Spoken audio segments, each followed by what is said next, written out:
happen like it did last time. There we go. Should be up and running very soon here. Okay.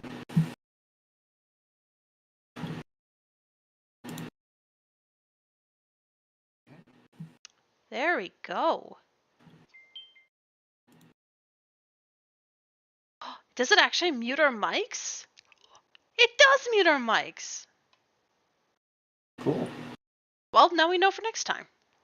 Yeah. Or maybe it doesn't. Someone just said good to hear your voice. Maybe it doesn't mute our mics, but Oh. that's okay. I can't hear the thing anyway, so you can correct me, Chad, if I was wrong. If I, yeah, they heard us. It does not mute us on this. Well, we live, we learn. Oh, it's Raccoon Stream's first stream. Hello. Okay. I just gotta make sure. You know, I should grab my water bottle quickly here. It is empty. Of course it's empty. Because we're gonna do quite a bit of talking.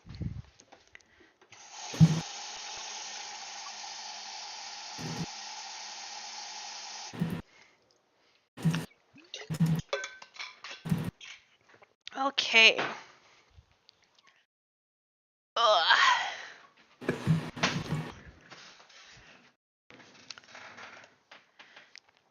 Hello, everyone.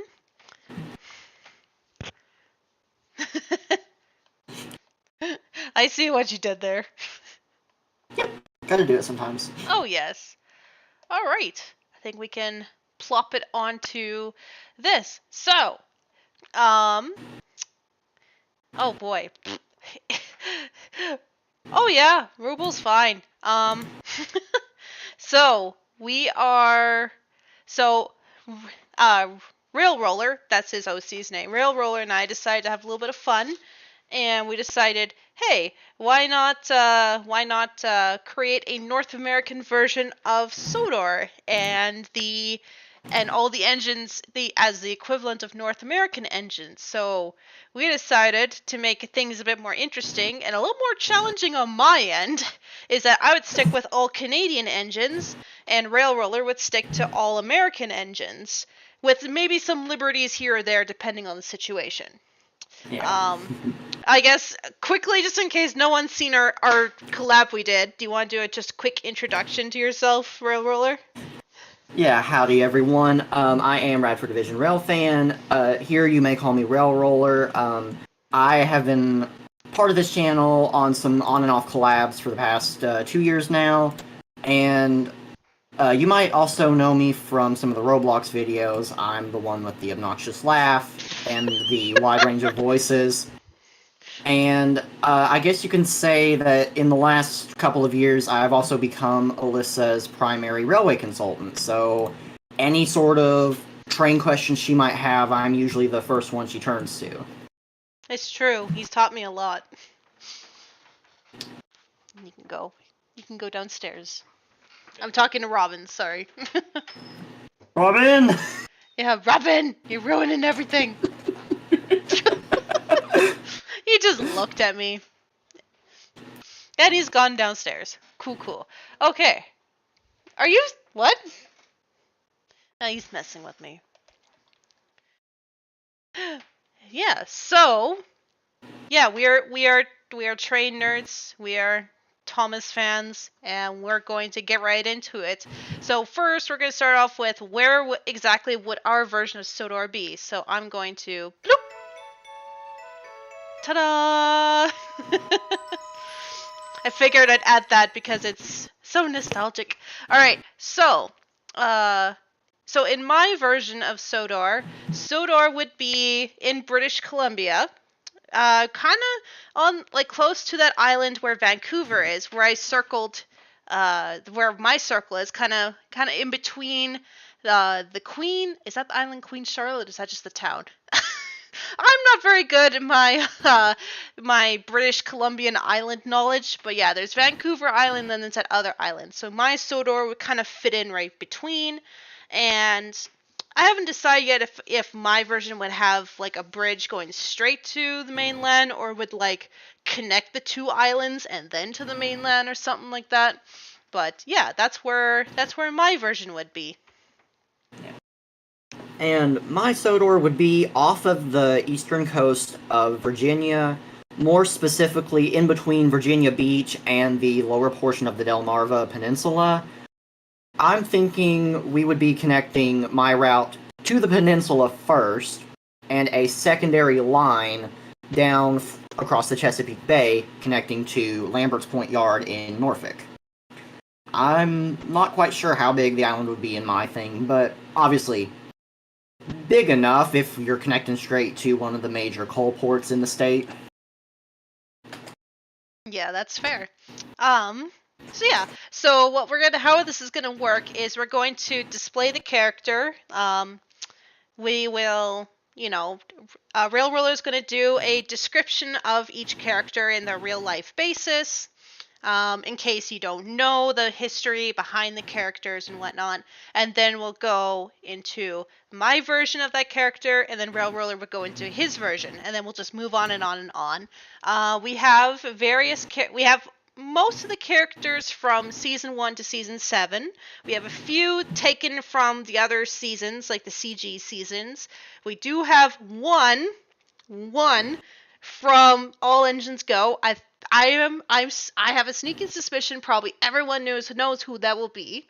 And we even have some characters that are strictly from the books, as well as one character who's technically not in the books but is well known in the book part of the fandom. So, yeah, with that out of our way, we're going to of course start with our number 1 engine. Oops, there we go. So, of course, as most of you may know, Thomas is based on a London, Brighton, and South Coast Railway E2 class 060 tank engine, more specifically part of the second series with extended side tanks, meaning that he would have been built sometime in 1915. The E2 class, they were meant to work for shunting and short-distance freight duties, as they couldn't go very far with coal capacity. Later on, they found themselves at the Southampton docks as dock shunters, and that is where they lived out most of their service life until the class started to be withdrawn between February of 1961 and April of 1963. Sadly, none of the E2 survive. I'm sure there's been talk about reviving the class, but if that'll ever happen, who knows? Yeah, unfortunately, they were not very good engines.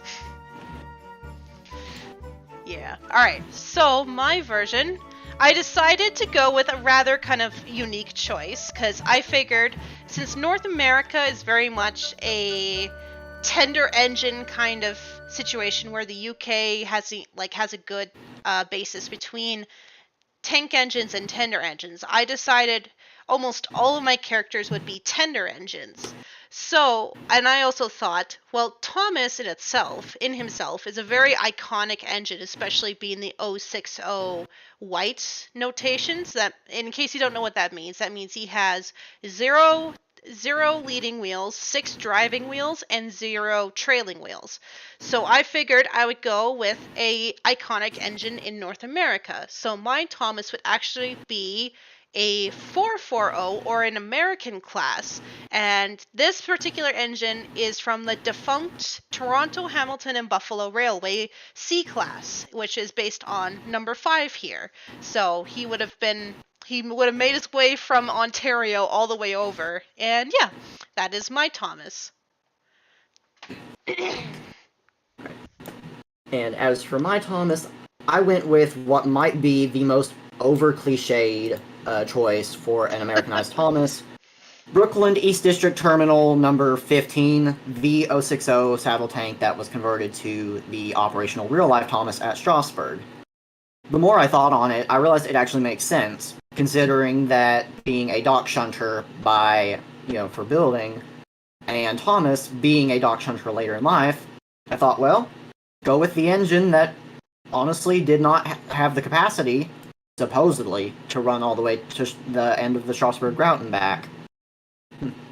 So, It is pretty yeah. cute, though. Every time I see that picture, I'm just like, oh, look at that little tank engine. Yeah, number 15 is one of the cutest porters out there, in my opinion. Aw, very much so. I'm glad you put a porter in here. I think I may have one porter. I'm not even sure, but yeah, it's not a common engine anymore. All right, Definitely not. so here's our next guy, who's my personal favorite. Oh, did the music stop? Oh well, we know his music. Yep. So Edward is based on a Furness Railway K2 class with several modifications, more specifically modifications done by Croven's Gate Works in the books. The K2 class was sometimes called the larger Seagull class. Now, Edward would have likely been one of the earlier six built in 1896. The class itself was withdrawn between 1929 and 1931. None of them survive either. Quite a shame. Yeah. But yeah. Mhm. And he's our lovely old boy. Yes. Alright, so for me, I decided to go with a very much a mixed traffic engine type with the 460 white notation.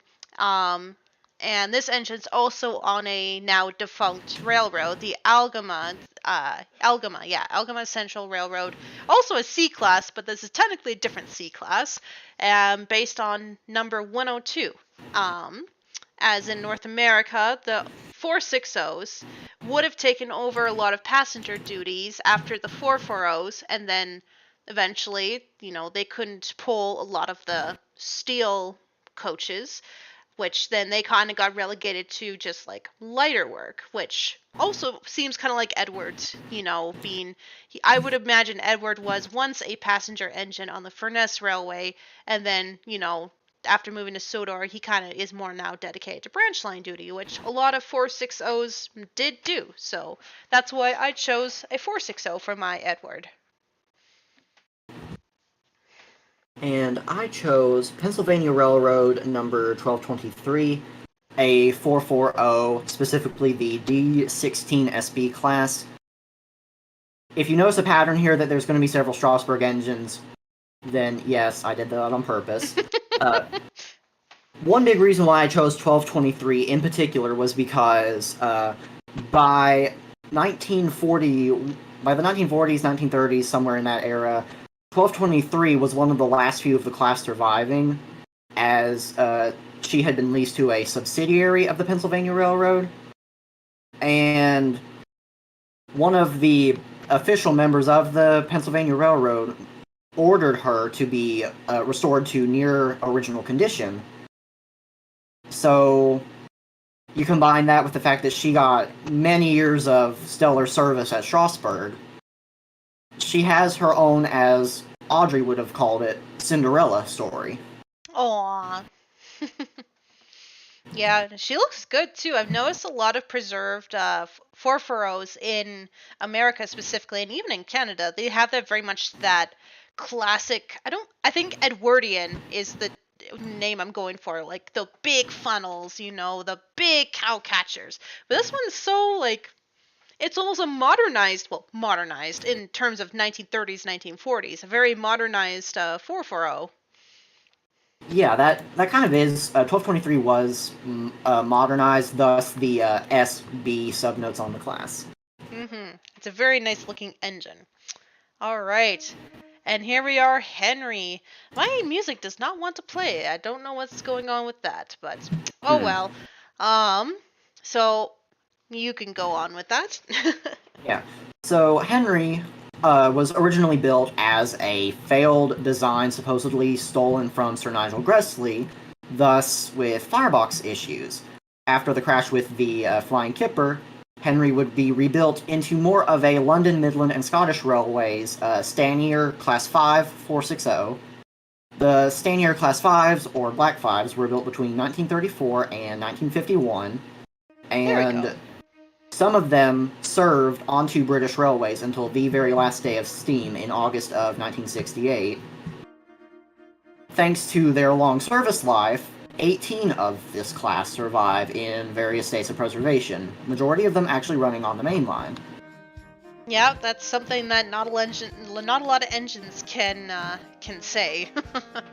All right, so I decided my version would actually be a Pacific, ironically enough, which is the type Gordon is.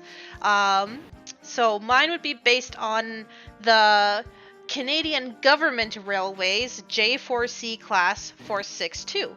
I picked that also because in North America, after like, I think around the 1930s, 1940s, Pacifics also started being superseded by other engines as like the main passenger engine. So they also kind of did more, not as much mixed traffic, but they would do, they would do their own share of freight work. They might do fast freight and like the Flying Kipper. And they would also do, they also did branch line work. They may have done freight work on passenger or on branch line duties, as well as just passenger trains in general. So excuse me. So that is why I would choose this. And actually, the Canadian Government Railways was actually the original name of Canadian National Railways before they changed it. So that's my Henry. Yeah. And my Henry, I went with Great Northern Railway 1355. 1355 was originally built in 1909 as a 460. Unfortunately, I can't find any pictures of her in that state. But in 1924 was rebuilt into a Pacific. And from what I have read, it is not clear if 1355 is considered a rebuild or using parts to make a whole new engine.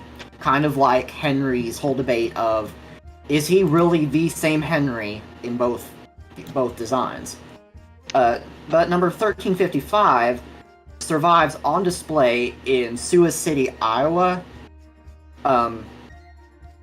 And more specifically, she is based at the Milwaukee Road Shops and Roundhouse. Currently not operational. Don't think there's any plans to convert her, but yeah. Lovely little engine, and thus green, so. And that backstory is oddly fitting, too.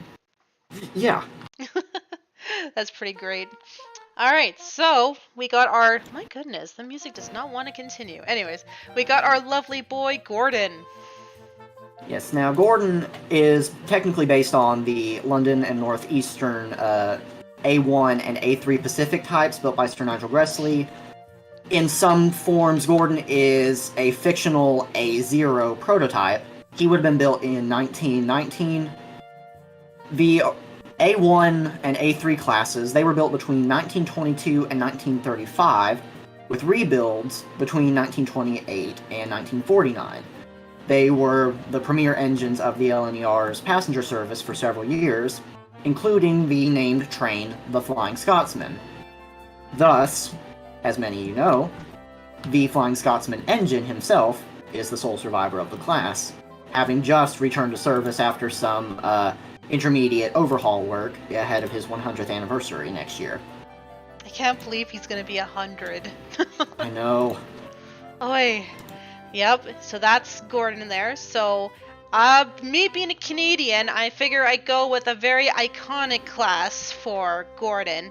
As you see here, my Gordon is a Canadian Pacific Railways Class H1B, and he's a 464, which was definitely before dieselization came over, that was the premier steam engine for the Canadian Pacific Railways. I thought about doing 2816, but then I thought, you know what? No, I'll just do one of 2816's siblings, and so 2816 could maybe, if I ever turn this into like a headcanon, could maybe one day visit his brother. And for me, I went with the New York Central Railway J1E 464 Hudson, specifically number 5344, the last J1E. Obviously, the Hudsons were the pride of the New York Central, and 5344, as from what I've discovered, seems to be, in a lot of people's opinions, the greatest loss, with the Hudsons being scrapped. So Yeah. it's quite possible to assume that 5344 was essentially what Gordon wished he could be. The engine that gets the attention worldwide, because 5344 actually went through multiple forms of streamlining at various points. And plus, I mean, pulling one of the premier passenger trains in the country, 20th Century Limited. Oh, that's Something right. even Gordon would be jealous of. But, and then again, you gotta have an engine with a good sounding Nathan 6 chime. I mean, let That's the whistle true. expert talk here. Very true. Oh, I'm just imagining Gordon just being like, I deserve to pull this train, and the 5344 is just like, you don't know nothing about this track. Exactly. All right, now we got our red boy. Yep. James is a London Lancashire and Yorkshire Railway Class 28. I do apologize, it is late for me. Now, the Class 28s were 060s, and James is an experimental rebuild. He is a 260 with slightly different sized drive wheels. His are about 5 inches larger than the actual Class 28s. The Class 28s were originally built between 1909 and 1912, with some various rebuilds between, let's see, well, it looks like also between 1909 and 1912. This Wikipedia article is showing they were built, some of them were rebuilt from the 27s. None of the 28s survived. They were all withdrawn and scrapped between 1936 and 1957, though one unrebuilt Class 27 survives. So we have something close. I didn't actually know that. You taught me something tonight. Yeah. All right. So, my version of James, I figured it'd be fitting if he was more a typical freight engine, but who also was known to pull some passenger engines and would have been like, I deserve to be on the express. So we have, oh boy, I don't even know if I can say this right. So the Temiskaming and Northern Ontario Railways S2B Class 282, which is a Mikado engine. And Mikado, MacArthur, they had a lot of names, especially during World War II. And this one's based on 311. I get another defunct railway, but yeah, this one especially looks kind of grand, almost like it would be James reincarnate. But yeah, I figured, a typical freight engine would want to pull some passengers. This would be the type that would want that. Yeah. And let's see here. Just making sure this pulls up. There we go. And I chose Tremont and Gulf number 30, also a 282 Mikado type. Tremont and Gulf number 30 works at the Texas State Railroad, and while the picture here is a photo freight, obviously the Texas State Railroad is a tourist railway. Now, while number 30 was never the red engine on the Texas State Railroad, there was another engine that was a gorgeous shade of red. I just kind of felt like James deserved to be a small Mikado, because number 30 is a little more powerful than what you would find on some of your logging railways, like the Polson Logging Company. So I just felt like something that looked mixed traffic, but maybe, let's say, the special Vanderbilt tender is the point of vanity compared to the red paint. Ooh, that's a good point.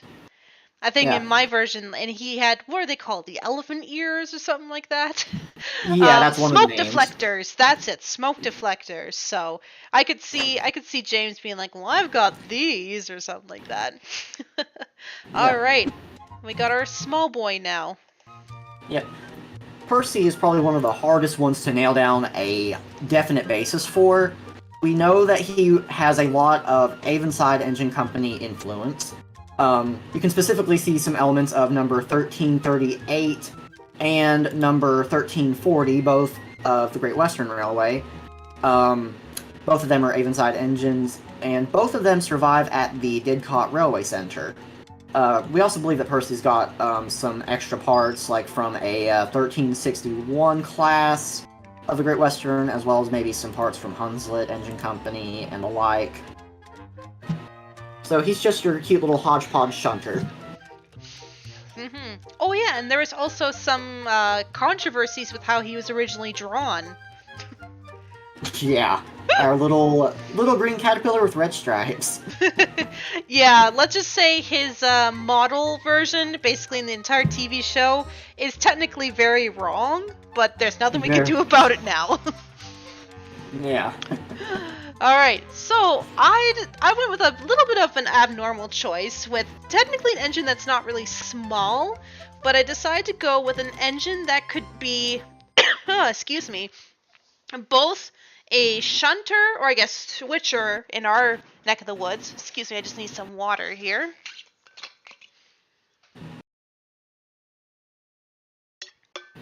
There, probably heard me drinking. Sorry about that. As well as the capability of pulling some freight if need be. Which, of course, Percy, and maybe not established in the books as much, but in the TV show, loves his mail train. So yeah, I decided to go with the Buffalo Creek Railroad P5J Class 080, which yes, the picture here is technically it says 8421, but this was originally number 30. Wow. And my Percy, at first I thought to myself, oh, there is no way I can find an engine like him, and thought I would have to go with Viscose Company number 6. But then I remembered, the Little River Railroad in Coldwater, Michigan, has an 040 tank engine numbered 1. And what's so interesting is, number 1 seems to be a true real-life Percy. There is barely any info on the engine's origins, to the point that most everybody believes that this is just simply a mashup of multiple engine parts. The boilers from one engine, frames from another, like all sorts of things. So it kind of just came to mind. I thought, really is Percy. Honestly, again, he's adorable. Yeah. He really is like the American version of Percy. Yeah, and I mean, number 1 gets a lot of runtime still, even as an engine as small as she is. She tags along with Pacific number 110 all the time, so she gets to have her little adventures like Percy wants. Oh, okay, man. And yeah. Oh man, if Audrey could see this little guy and be like, oh, look at that little Percy. Yep. Alright, Square Boy. Yep. And on to Toby, Christopher Audrey's favorite. He was a Great Eastern Class C53 or London and Northeastern J70 060 tram. There were 12 of them built between 1903 and 1921. Unfortunately, they were withdrawn, one in 1942, and then the remainder between 1949 and 1955. There has been some types of replicas over the years at Day Out with Thomas events in the UK, such as, I think, an unpowered one at the Avon Valley Railway, but that's honestly one class that I wish we still had, because, it's Toby. You have to have Toby. He is iconic. Yeah. Alright, so this one I actually took liberties with.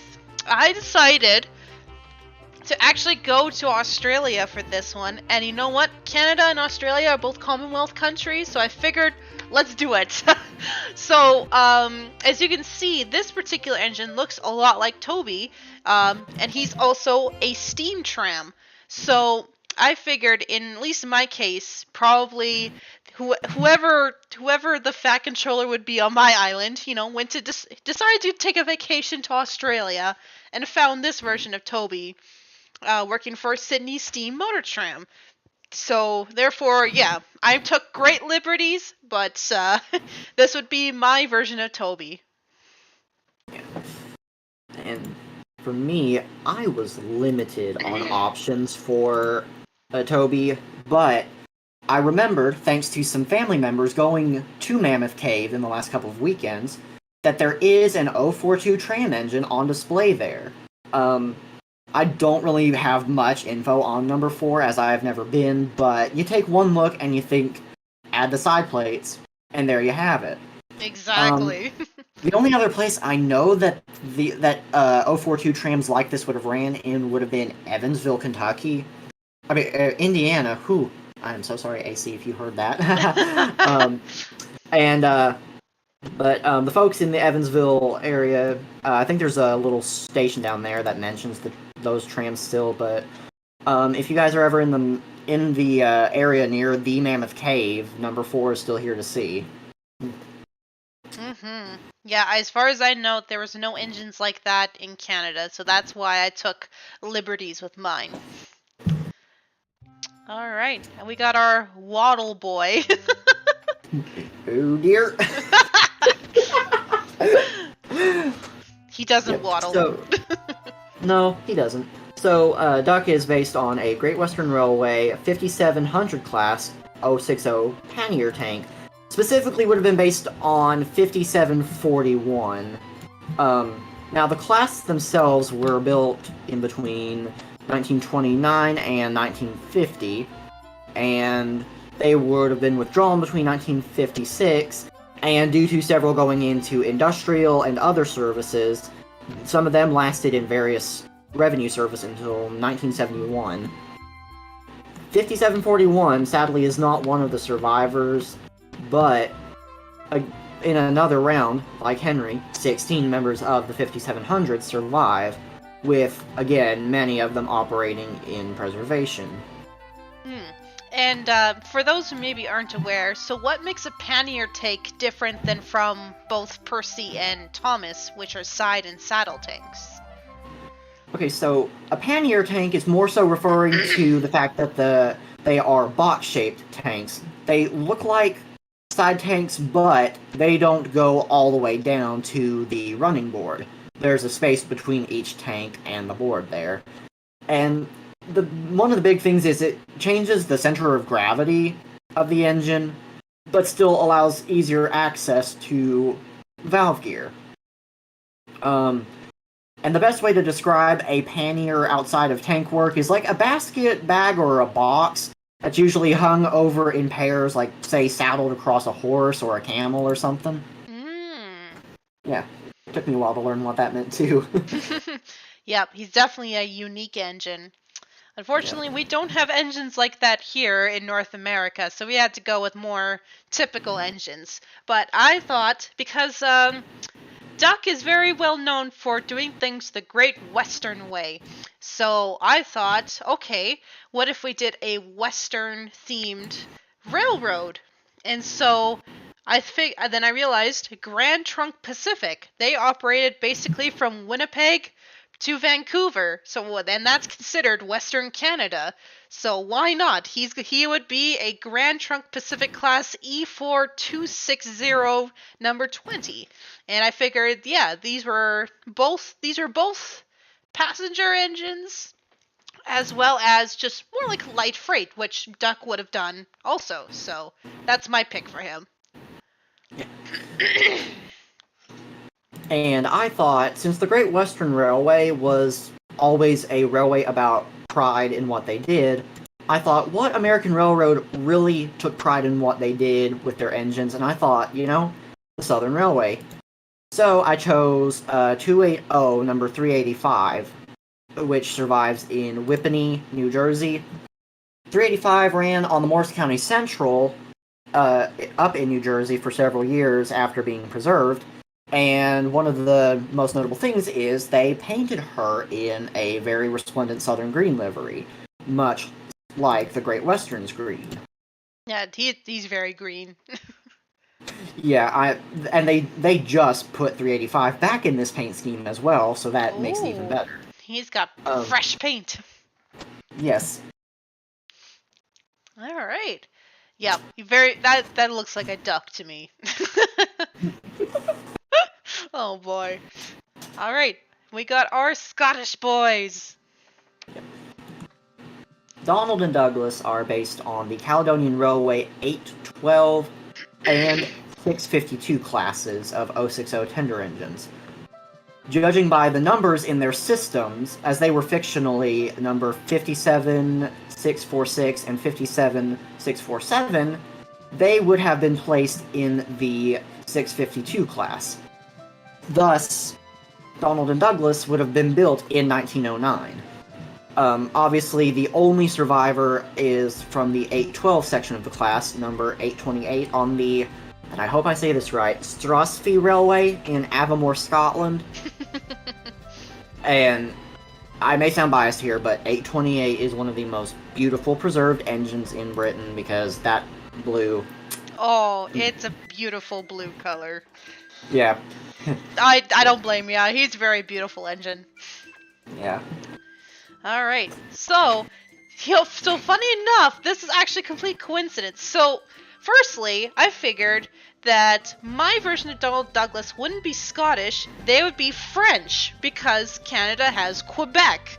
So, both Donald and Douglas would have been originally from Quebec. And then I found out, because I figured if they'd be consolidations, 280s, because those are more typically freight work, and Donald and Douglas have been shown doing freight work, I found out there was a number 9 and a number 10 that worked together. And yeah, they were called, number 9 was Honorable F, I cannot say it, Langelier, and number 10 was E. Baudet. And honestly, when I saw that there was a number 9 and number 10 in the pictures, well, I think I didn't put 10 in there, but, you know, they were the exact same engines. I was just like, I have to do this. So yes, my Donald and Douglas are French boys. Yeah. And I had heavily debated on what to do for Donald and Douglas on my end, because I did ponder, should I have them imported from another country? But then I thought, if I'm having Sodor on the East Coast, why not bring them in from an area where their accent is so unique? And what better place than my home of the Appalachian Mountains? So, I chose the Norfolk and Western Railway M-Class 480s, specifically numbers 382 and 429. They ran in their later years on the Abingdon branch line between Bristol, Virginia, and Jefferson, North Carolina. 382 and 429 were made famous by photographer Owinston Link, and their sister, number 433, sits at the start of the old branch line as an honor to them. One big reason why I chose the M-Class was actually because by the time the Norfolk and Western was ordering larger engines to be built, the M-Class were proven to be versatile enough that they would be utility engines, much like Donald and Douglas in the books. So you could find them shunting, branch line work, fill in mainline work as needed, just about anything. I also love the look of their funnels. Yeah, and that's another special thing about 382 and 429. On the Abingdon branch, they were fitted with these special spark arrestor caps, so that way they had a less chance of spoiling fresh laundry out on clotheslines. I thought it was gonna be more for, like, to preserve crops, not laundry. Oh. Yeah, they passed through a lot of small towns on that line, and I could easily see Donald and Douglas being those two engines that would complain, acting as if spoiled laundry is nothing. True. I mean, they don't have to wear the clothes. No, they don't. Alright. Oh, and there's our inspirational boy. Yep. So, Oliver is based on the Great Western Railway 1400 class, an 042 tank engine that was specifically used for branch line work with the auto coaches. The 1400s were built between 1932 and 1936, withdrawn from 1956 to 1965, and 4 of them survive. Oliver is based on number 1436, though I swear an image done by Peter and Gunvor Edwards almost implies that he could have also been number 1420, based on what photos they used. So, I'm not too certain on when 1436 was withdrawn, but considering that Oliver did not arrive on Sodor until 1967, that he must have had a good time hiding. Yeah, no kidding. Alright, so, again, going with the theme of Duck being a Western engine, my Oliver's, again, a Grand Trunk Pacific class, and I decided to make him a 440, kind of, similar to Thomas. I figured that, because in all honesty, Oliver's uh his uh his his 042 wheel arrangement is very unique and is actually not very strong in terms of like many other engines. So I figured if I would go with a 440 because like they would have been, you know, pretty powerful back in the day, but as time wore on, they became not as strong as the others. And so I figured, yeah, let's also go with a 440 and Thomas can have a buddy. And so this is number 67. And for me, nailing down Oliver, again, I would be going with the Southern Railway to match Duck. And it kind of came up as a, well, what do I make him because I wanted him to be green. And then I found number 903, a 460 F-Class. I originally wanted it to be number 1087, as I have a model of that engine, but alas, no pictures could be found. But even then, number 903, I mean, you just look at that and you can tell, ornate little passenger engine. I also need to mention, because Ember Fire brought up that they just realized the music's working again, this particular song almost makes me cry every time, just because it's so pretty. And also, Oliver's, like, you know, his theme song is just so, like, how do you describe it? It's just so good. Yeah, his song is a theme of triumph and hope for a better life, in the way I see it, because, I mean, and it also shows his little bit of an adventurous side, given the fact that it kind of can remind you of the Indiana Jones theme. Oh, that's right. I think I also recall it was based a little bit on, like, a war movie or something like that, like based in World War II. I heard something about that, but I cannot remember what movie it is. I'm not sure what The Great Escape actually takes place from, but... Oh, that's right, The Great Escape, yeah. But yeah, either way, sometimes when I hear these songs, I have to fight crying. So thankfully I did not cry this time, but there was moments I was just like, it's so pretty. Yeah. Oh boy, here's our mischievous boy. Yes, so Diesel. The British Railways Class 08, 060 diesel shunter. The Class 08s were built between 1952 and 1962. Approximately 996 of them were built total. 82 of them are preserved, while approximately 100 of them are still in revenue-earning service. There is actually another person's video that nails down a more proper number for diesel. If you just look up, I can't remember the channel name, but if you look up some stuff on Thomas and Friends, I'd say diesel number or something, that might help you. I can't read the number here, but this engine at the Bluebell Railway, I believe, is the one the person nailed down. And you know what? Even though diesel wasn't the best engine, these engines were very good. Yeah, I mean, the fact to say that some of these engines are, I mean, it's a 70-year-old design still in revenue-earning service. That's impressive. I don't think there's very many switchers even here in North America that have lasted that long. Nope.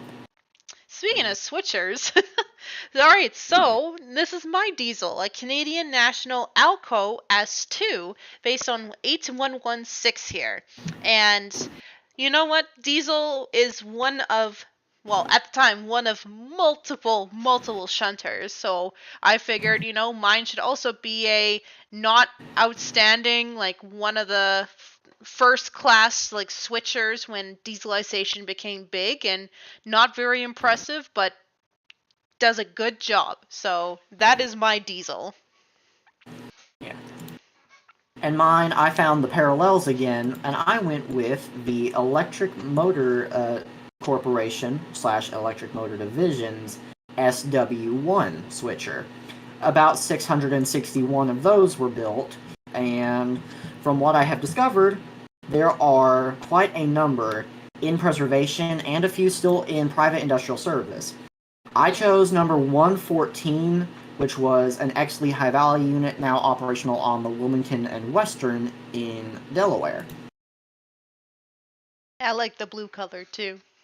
Yeah, I mean that is one of the nicest little diesels in preservation, in my opinion. All right. And we got, oh boy, sassy girl. Alrighty, so Daisy is based on a British Railways Class 101 DMU, specifically numbered 101685. There happened to be an engine that happened to just simply be named Daisy. I think it might have been named before the character was a thing. And it's a pure coincidence. Now, 101685 actually is still surviving in preservation. I can't remember where exactly. And some also say because Daisy is a single unit rather than a multiple unit, she would technically be a Class 122. But let's just skip the technicalities for a little while, why don't we? Oh gosh. That was beautiful. Oh boy. I think the funny thing is that we almost picked the identical thing just for different railways, right? Yeah. Alright. So then I guess mine will spoil yours, just then we will know which railway yours was. So my Daisy is based on, this is in the Canadian National Livery, but this would have been initially the Pacific Great Eastern Railway, Bud RDC number 2-203. And funny enough, in this picture, it's a single unit. I do see a driver in there, so I guess it was driving, and during the point when railroads and railways were going through like that awkward bit where not a lot of passengers were happening, but some people still needed it, they used single unit buds to, take them, to various places, whether on branch lines or just like between like small cities or something like that. And I think some of them are still being used today. I think I don't think Via Rail has them, but for a while Via Rail did have buds that were in their fleet. So yeah. And as for mine, again, a Bud RDC, but I decided to go with one for the Santa Fe, number 192. One reason is I chose the red front as kind of a way to say little dolled up, kind of like Daisy. 192 typically ran with 191. I'm a little vague on the details, but I think that these two were involved in an accident the same night that 611's famous accident happened in 1956. Oh! Very weird coincidence for me, but still, yeah, no kidding. it was a more serious accident compared to 611's too, so it makes sense that you'd hear more about it. That's fair. Alright. Aha! Your favorite boy! Yes, so, Stepney. Naturally, based on the real Stepney, London, Brighton, and South Coast Railways A1X Terrier, number 55. Stepney was built in December of 1875, and was withdrawn in May of 1960. There right after, being ran under his own power to the Bluebell Railway as the first, standard gauge engine to be based there on the line. Sadly, our dear Stepney has not ran since 2014 due to some steam pipe issues. He's just there in the Sheffield Park engine house. He has his face on, believe it or not, but plans to get him restored, I have no clue if that'll ever happen now because they have such a long queue. And considering how expensive it would be to do his work.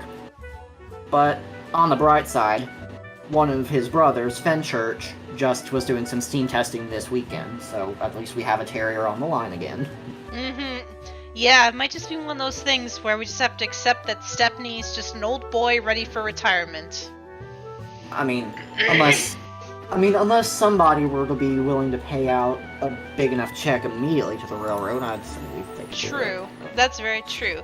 So, before I go to my slide, I want to mention that obviously Stepney is Stepney, he's based on the real engine, so technically our picks are like our version of Stepney. So our versions wouldn't technically be named Stepney, but they'd be the equivalent of what Stepney would have been.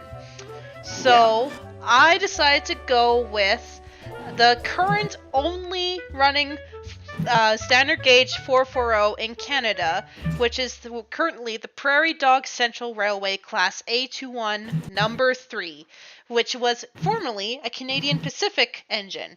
Basically, all the rest of this class is either scrapped or on display. This is the only one running in Canada that's a 440. So I figured that'd be a good one to kind of honor the class. Plus, then because Stepney and Thomas were technically cousins. you know, Yeah. these two being the same wheel type, they have some similarities too. And I think the Canadian Pacific and now I'm blanking on Thomas's railroad that I picked, but I Oh think yeah, the they other one. worked Yeah. together, or at least they were close enough together. So who knows? Maybe they would have passed each other back then. Yeah. And continuing on Stepney's status as a preserved engine, I decided to go with, believe it or not, a Canadian engine. I went with number 7312, an 060 tender engine, once again at the Strasbourg Railroad.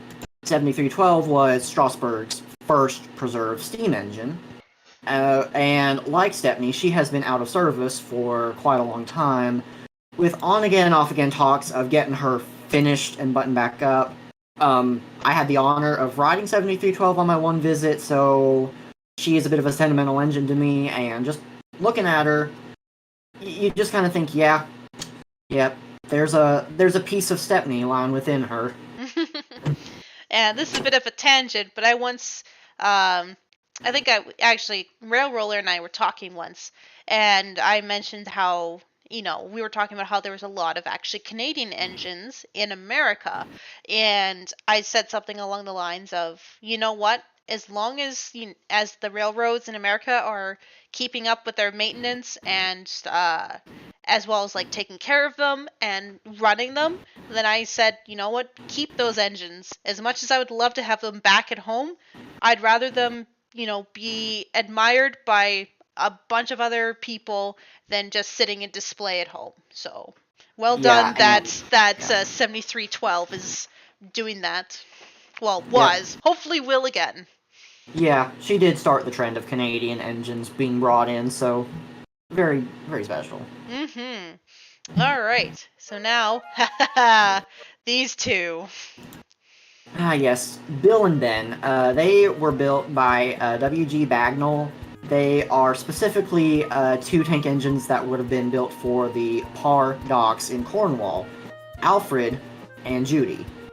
Judy is the older of the two, being built in 1937, while Alfred was built in 1953.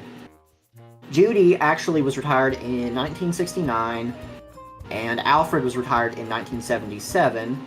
Um, let's see here, where did they wind up? They wound up at the Bodmin and Wenford Railway, which was actually not too far from the port of Parr. Judy, I believe, did not run until 2008 Oh in wow. preservation. Um, what is really interesting is one of the first runs the two engines had together, Christopher Audrey was the one who waved the green flag to get them started. Aw, that's so So sweet. yeah, I've always thought that's such a cute little full circle sort of thing. No kidding. Aw, Yeah. they're great. They're funny engines. Alright, so I didn't have technically two engines, so I decided I would just make one and just have it like represent the two. So I figured, they're the tank engine twins, so mine had to be a tank engine. And in Canada at least, many of the tank engines worked on narrow gauge railways and like mining railways. So it was hard to pick a engine that was a standard gauge like Bill and Ben. But eventually I found one, and this is the Crow's Nest Pass Coal Company 040 saddle tank number 1. So I figure there's a number 2, it's probably scrapped, but number 2 can live on with number 1 and can be cute little saddle tanks in Canada working up the maybe not China clay, but at least the mines in general.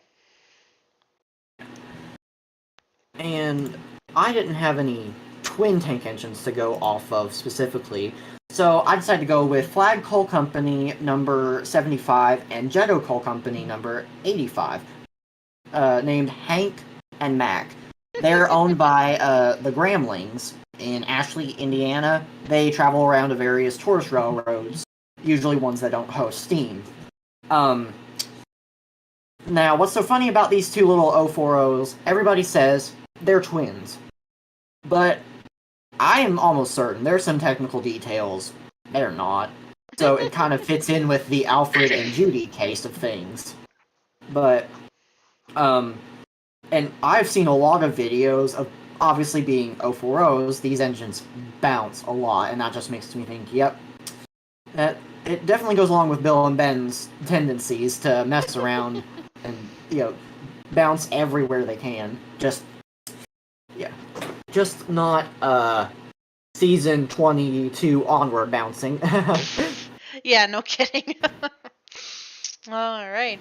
They actually do look like they could be twins. Like, I'm looking at them both and, like, to me, they look almost identical. Like, I'm seeing minor bits that you can tell they're not, but they almost look identical. Yeah. All right. Hey, we got our friendly Diesel. Yep, so we got Boko. He is a British Rail class class 28, specifically numbered D5702.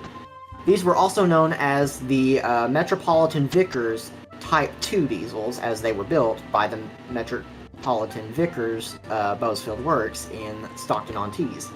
The class was built between 1958 and 1959, withdrawn between 1967 and 1968. D5705 is the sole survivor of the class. I believe that there was a reference in one of the annual stories about this one being Boko's surviving brother. Yeah. I have to mention, too, that his wheel arrangement is very unique, even just to engines in general. Yeah, the Kobo arrangement is definitely weird. Think of it as an 0640. Yeah, that's weird. Yeah, definitely. Oh, man. Too bad we couldn't call him Kobo. That'd be almost like a clown name. Kobo the engine. Yeah, I think there was a fake, like, Boko made up a fake brother named Kobo just to scare the twins once, so it evens out. That sounds about right. Yeah. Alright, so my Boko, I decided to go with an older, well, it says here, Canadian Pacific's first road switcher, I should say, not switcher, but road switcher, which is number 800. That worked for the Esquimalt and Nanaimo Railway, so he's a DRS 441,000. And, they're, in general, they're unremarkable. But they, in the case of, like, legacy, like, no one thinks... I've met very few people who are like, oh, yeah, the DRS 441,000 are my favorites. But, like, I think that's the charm to it, is that they just worked. And after Boko's issues got fixed, that's all he did, too, is he worked. And that's about it. Yeah. And for my choice, I also coincidentally went with a similar-looking road switcher type, a Baldwin AS416, numbered 1614. This would have ran for the Norfolk Southern that predated what most people know as Norfolk Southern. This was a separate railroad that ran more in North Carolina before being absorbed into the Southern Railway. This was one of the things they were most well known for was their orange Baldwin type. Number 1616 survives in a completely different livery at the North Carolina Transportation Museum in Spencer. I think one reason why I actually ended up choosing this one in particular was because I had just seen the Norfolk Southern Heritage Unit, like the Heritage Unit that corresponds with this livery, after 10 years of trying.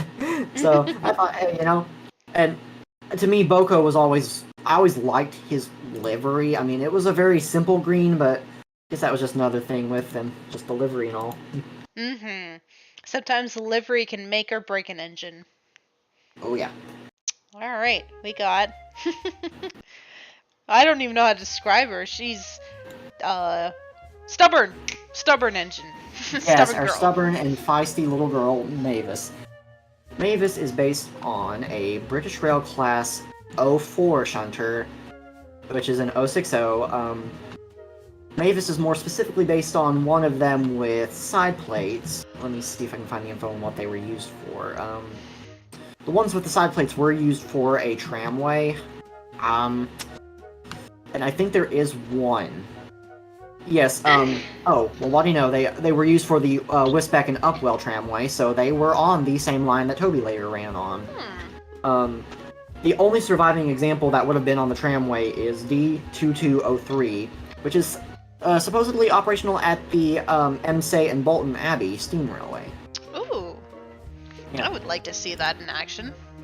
Oh, I would too. Definitely. All right, so for my choice, I actually picked a unique engine. I almost think she's a custom built one. This is from Thousand Island Railway. She's just called Susan Push. That's all the information I could find, which makes me think she's a custom built. Her number is 500, but when I try to look into her class, it just says Susan Push. So I guess in my case, Mavis would be named Susan. But yeah, I mean, yeah. it kind of fits though. Yeah. But yeah, it definitely looks like an engine who would work in the mines as well as even the docks, and yeah, she's just so cute. Yeah. And when I was looking through, I was trying to decide on what sort of general electric design I wanted to include. And I came across the 70-ton switchers, and I eventually settled on the Baltimore and Annapolis number 50. This one survives at the Baltimore and Ohio Road Museum in Baltimore. I don't really know too much information on number 50, but another thing is the B&A has a very unique livery. It looks like some traces of teal and seafoam green, but Yeah. then again, I'm throwing shade at the museum here, but this is one of them that could be in better condition. We will not talk about the engine behind its condition.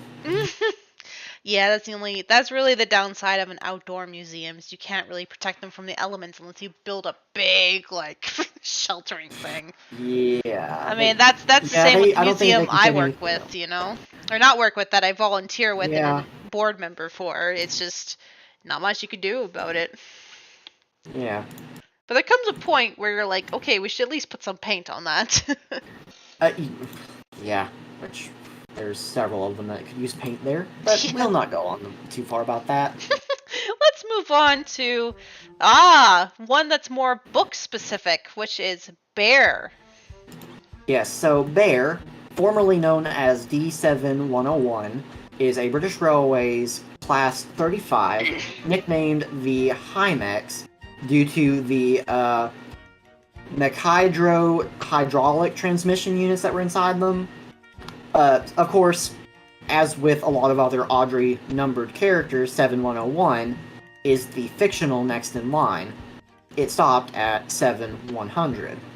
They were built between 1961 and 1964, withdrawn from 1971 to 1975, with 4 of them in preservation, 2 at West Somerset, 1 at Severn, and 1 at the East Lancashire. Very handsome engines. And funny enough, I think we almost picked similar engines with this one too. My Bear would of course be based on a very iconic diesel, which in my case is the Canadian National General Motors diesel. I think that's what it's called, FP9A number 6520. And I mean, if you look at it, that's your typical classic, that's your typical classic American diesel locomotive. And for someone who does like a lot of passenger service, this would have been the diesel who would have done it. Yeah. And for my Bear, I was going back to my home roots, and I went with the first diesel of the Clinchfield Railroad, electric motor division number 800, an F3 that was later rebuilt to F7A specs. 800 was used actually up into the CSX days through various mergers, wound up on the Potomac Eagle excursions in New Romney, West Virginia, in a Chesapeake and Ohio inspired paint. And then in 2017 was restored to her proper Clinchfield glory and was used on the Santa train that runs from Elkhorn City, Kentucky to Kingsport, Tennessee that year. And I just thought to myself, Bear was one of the earliest diesels that the engines took a chance on, so it makes sense that Bear would also be one of the earliest that a railroad took a chance on. Plus, 800, getting to see 800 in person, I mean, she didn't growl that much, but you could see it. And I also will mention, this is one of my personal photos. There's a few of them in here that I did take. Just Hey, there's nothing wrong with that. Also, I'm loving the livery on 800. Yeah, that was one of the best things. She was black at one point later on, just to keep the dust down because of how many tunnels they went through. But yeah. Hope I can see her again soon. I would. That would be cool to see her myself. Maybe one day. Oh, yeah. Alright. And this one, of course, doesn't have music because there's no for spam cam. So I would say spam cam. I don't know why, but I used to say that too. So, yeah, another book-specific one. Yep.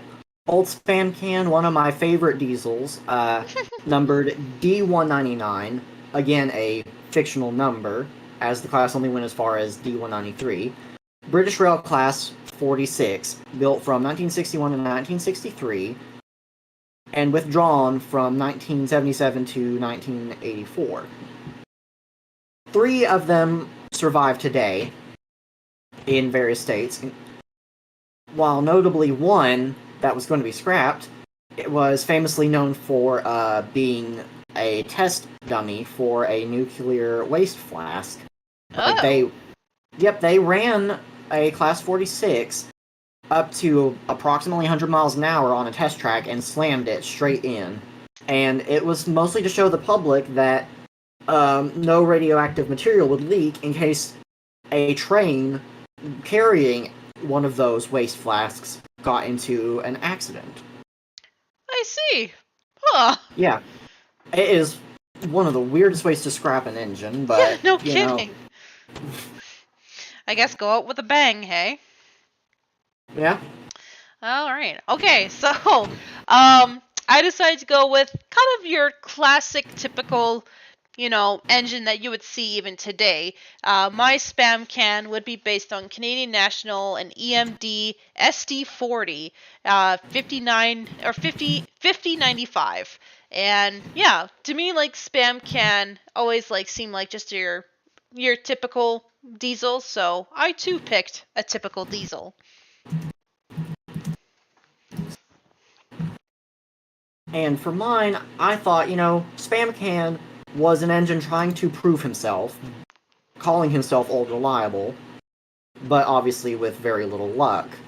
So I decided to go with what might be one of the biggest flops in American rail history and make him a Penn Central locomotive.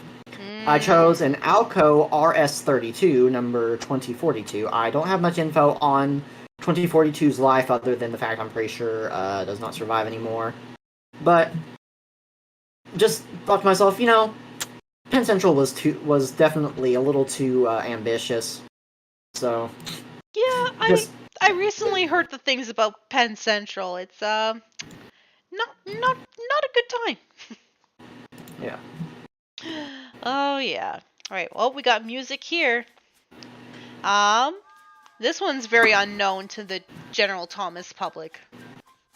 Yes, so right here is the Works Diesel, a British Rail Class 47. Before I get into the class information, the Works Diesel was usually seen, or mostly mentioned, in some of Christopher Audrey's books. He is the primary engine of the Crovens Gate Works, so he handles some maintenance trains, he'll go rescue failed engines. Some fan interpretations name him Jeff, but specifically Geoff. Other interpretations I've seen have rather instead made the Works Diesel non-binary. It's just another one of those fun fan interpretation ones. Now, the Class 47s were built between 1962 and 1968.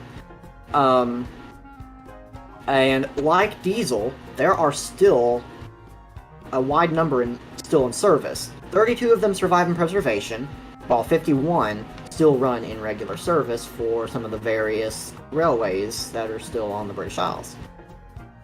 Of course, one thing I thought of. My name is Jeff. Yep. Oh boy. Alright, so for my works diesel, or Jeff, I decided to go with, again, Canadian National, but the green livery, GMD GP7, which, again, yeah, it would be more just your average diesel that would have helped out. 4803 is this one. I don't know if this one is still around or not. It looks like it's at a museum here, so it might be. I don't exactly remember, but yeah, mine would be in the green livery. Yeah. And I seem to be on for a Alco vibe right now, as I chose a U.S. Army Alco RSD-1 8869. While no longer in running condition, 8869 survives at the Tennessee Valley Railroad Museum in Chattanooga, so shout out to the TVRM folks for keeping this really nice looking engine around. And what a coincidence, this picture was taken right next to the Sewell shops. So, oh, there we go. Just in a little. Imagine this one is the work shunter. If it was working, yeah. True. All right, then we got our unknown boy. Yes. So, for those of you who do not know who Barry is, he is a character that Christopher Audrey was writing a book about, but was instead asked to write another book specifically focusing on Thomas due to the popularity of the TV series. What little info we know is that Barry would have been based on a British Railways standard 2MT260. There is, again, no official design for him, so I plugged the trains model done by Wild Nor'Wester, perhaps the most familiar fan version of him. A few notes about Barry. I've heard Christopher say that while for a long time there, Barry was not dead, just pushed aside, but now that he has quit writing the books, unfortunately, we may never see Barry aside from fan productions.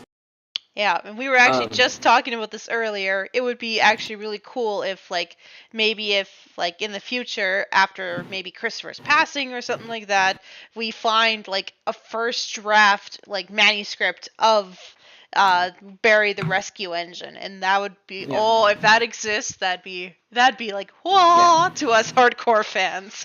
Oh, that would be. And for his class, the Class 2 2MTs, they were built between 1952 and 1956 for British Railways. 3 of them survive in as-built condition, while a third one is being converted into a standard Class 2 tank engine at the Bluebell Railway.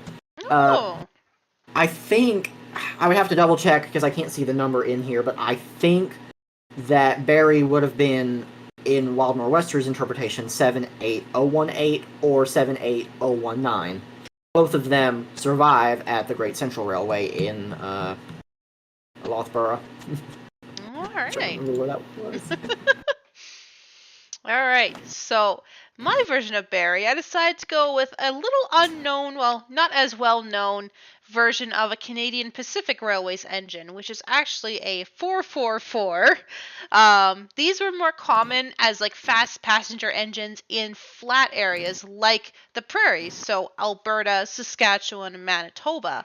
So these are Class F2As, and this one in particular is 2928. It's even got the Royal Hudson streamline look to a point, which means this particular engine was a fast passenger engine. It was probably for some of the more more well-known passenger lines, but not as well known as the Transcontinental, of course. But yeah, that would be my Barry. Yeah. And mine, I decided to go with one that was actually involved in controversy in the last couple of years. Louisiana and Arkansas 460, number 503. 503 survives. I use the term surviving very loosely, in the town of Port Arthur, Texas. In 2018, the city made a random notice that she was going to be scrapped due to her condition. Some efforts done by Jason Subchinski and Nick Hovey, we, thanks to the help of many rail fans, raised enough money to rescue her from the city, with plans to send her to the Texas State Railroad for storage, and eventually to the now defunct Orlando Northwestern in Tavares, Florida. Unfortunately, though, by the time that everything was ready to go to move her, the city, out of nowhere, decided to keep her. What? It was an absolute mess, but the money thankfully went to saving Nickel Plate Road 587 from a similar fate. But I am probably one of the few people that still holds out hope that 503 might finally get her chance to shine, because being an oil-burning tender engine, I know a lot of places that she would be useful for, and she deserves better. All that happened in the couple of months was that she was moved a few feet. She has not been touched. Yeah, she has not been touched since the spring of 2018, so definitely a kind of feeling like Barry's story. Yeah, it kind of does. Oi. Alright. So we got the two fast girls. Yes. So, Pip and Emma are the British Rail Class 43 high-speed trains. They were specifically used for the Intercity 125 services, built between 1975 and 1982. They are another class that are still in service. There are more in service than there are in preservation or that have been scrapped. So, even though not all of them will still be painted in the Intercity look, in fact, I think the only ones might be the preserved ones. Yeah. But you'll still find them on a lot of the various British networks. So you'll find them on ScotRail, Network Rail, all sorts of places. Mm-hmm. They're pretty iconic in the UK. Exactly, yeah. Mm-hmm. Alright, so I decided to go with not necessarily high speed, but a well-familiar site in Canada, which is Via Rail EMD's 540PH-2, which is 6438 and 6439. This was the train that I took in the summer, and they were pulled, not maybe by the same engines, but similar configuration, one in front of the other, not back-to-back. They were both facing forwards. And yeah, like, again, not high speed, but very iconic in terms of passenger service. Yeah. And I might have went a little too modern for Pip and Emma's standards, but I chose the Amtrak Acela because they're the only real high-speed rail service we have here in America. The Acelas are being phased out for a new class, the Avalia Liberty class, I believe is what they're called. But, yeah, it's also about the only example of back-to-back service you can find in high speed. I think Brightline does some too, but I'm very back and forth on Brightline. Mm-hmm. All right. And, of course, we got your favorite engines. Other than Stephanie. Yes. So, jumping to the narrow gauge railways, we're starting off with Skarloey. And of course, Skarloey is based on the Tachin Railways number 1, affectionately named Tachin, built in 1864. She has been on the railway in service since 1865. She is undergoing her 10-year boiler overhaul right now, but is soon expected to return, and more specifically in a dark blue livery inspired by the Great Eastern. I am very excited to see her painted like that. Oh, that's gonna be weird to me. I've always seen her in red, so that's gonna be really cool. Yeah. Oh yeah. Alright, so obviously we're going for narrow gauge engines, and in terms of mine, I should mention mine are all going to be very repetitive, because I decided to go with a now defunct, but at the time, iconic railway, which is the Newfoundland Railways, which all of the province of Newfoundland was narrow gauge. So I decided that'd be my version of the Skarloey Railway. So here we have a 460, which is number 100 in the picture. It was originally number 1. So that is my Skarloey, and yeah, you'll see a lot more Newfoundland Railways from me. Yeah.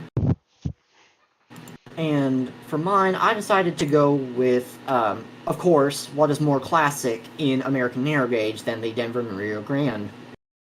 I went with a C16 280 number 278, which survives on a display bridge in Cimarron, Colorado. Unfortunately, of course, we don't have many of the 280s in operational service, but still, 278 is one of the older ones, so it kind of made sense to choose her over some of the operational ones. Oh yeah, she's got that classic boiler. You can tell she's old. Oh yes.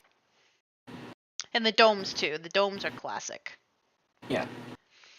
All right. So now, Reneus. Yeah. Reneus is also the other Talchin Railway original. Number 2, Dolgok, built in 1866. The old lady, as they call her, was the first engine to run under preservation on the railway, partially because, well, Talchin was so clapped out, Dolgok had to do everything. Dolgok is also under a 10-year boiler overhaul. I'd say it would probably be a couple more years before we see her again, but still, our gallant old engine is just ready and waiting for tomorrow. Always ready. Yeah. Alright, so again, Newfoundland Railways, but in my case, I decided to go with a 440, which is number 3. I actually like in this photo how decked out she is. Yeah, not much else to say there. That's my Reneus. Yeah. And again, for mine, I went with another Denver and Rio Grande engine. This time I went with a C18, slightly larger 280, number 318, which survives at the Colorado Railroad Museum in Golden, alongside another similar engine, 346. With 318, obviously, there's not a lot of info that I have in my head. Some of the display engines, I kind of... their history gets lost on me sometimes, because there's just so many of them. But still, an Admiral type. Yeah. Alright, now we've got Sir Handel. Yes, so Sir Handel is based on the Chorus Railway Falcon Class 042 number 3, later named Sir Hayden, once arriving on the Talchin Railway. Sir Hayden is currently operational, and honestly, I think his return was one of the most hyped in the last couple of years on the railway, because they put a lot of funding in to get him back in service. Mm-hmm. And in this picture, he's green. It's like messing with me a bit. Yeah. Alright, so yeah, for him, since he's a little bit of a pompous, like, I pull passenger trains, I decided to go with a 462, the classic Pacific. And yeah, this one's based on 169, and again, another Newfoundland Railway. Yeah. Now here is where I really start to go delving into more personal things. I decided to think, what would be a good engine that really describes Sir Handel being a little more of a stuck-up engine? And I went with White Pass and Yukon / U.S. Army S-118, number 190, a 282 that now works at Tweetsie Railroad, affectionately named the Yukon Queen. Because if you look at Yukon, you can tell she's very different for most narrow gauge engines. The fact that she is painted in a nice, rich shade of green. It just kind of thinks to me, especially considering 190 has went through many different paint schemes, I could kind of see Sir Handel chasing after her as a inspiration for different looks. Oh yeah, I can definitely see that. Alright. Yeah. And Peter Sam. Yep.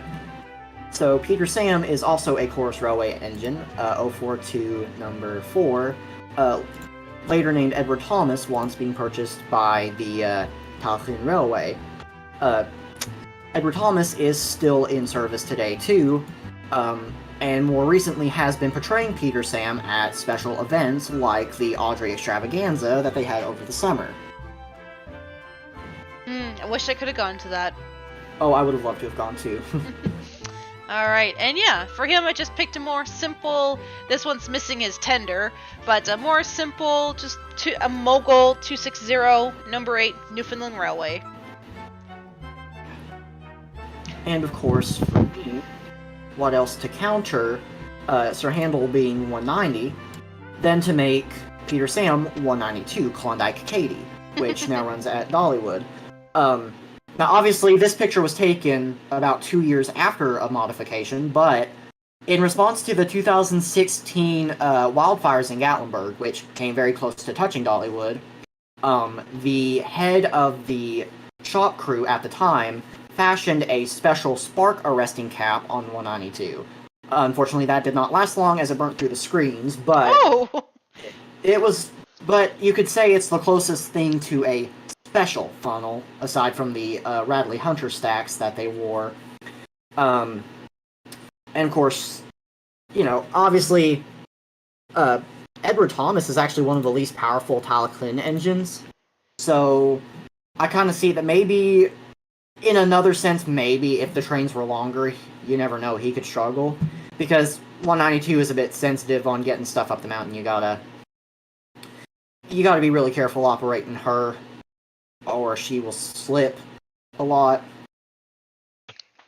Yeah, have you witnessed that since you've been to Dollywood a few times? Yes, in fact, my last visit, on one of the run-bys, she almost stalled out at the spot in the picture, but the engineer running, actually kept her under control, which, I am actually impressed, because usually if Katie stalls out there, you have to back her up and basically just retry, but considering her... But, yeah, obviously I know some of the Dollywood crew, but I don't talk to anybody there anymore, so I really can't say much, but I'll just say, with the engineer in question, I was impressed that it was able to be pulled off. Yeah, that's pretty cool. Alright. Now we got Rusty. Actually, his theme music was playing because I wasn't sure how long we would take, so here's Rusty now. Yeah. Rusty is based on Midlander, a little diesel engine that was purchased from a quarry in Hartshall. And he was actually based off of a cannibalized engine. Obviously, Midlander has been rebuilt over the years, so he looks way less like Rusty nowadays. Mm-hmm. But yeah, there's unfortunately not a lot of info other than being built in 1941. But obviously, what you see there is a very rare opportunity for Midlander to be pulling passengers. Yeah, no kidding. It's actually probably almost an honor at this point. Yeah, thereabouts. Alright, so actually, there were some diesels that worked on this railroad, and of course we got Newfoundland Railway's General Electric 47-ton 5000.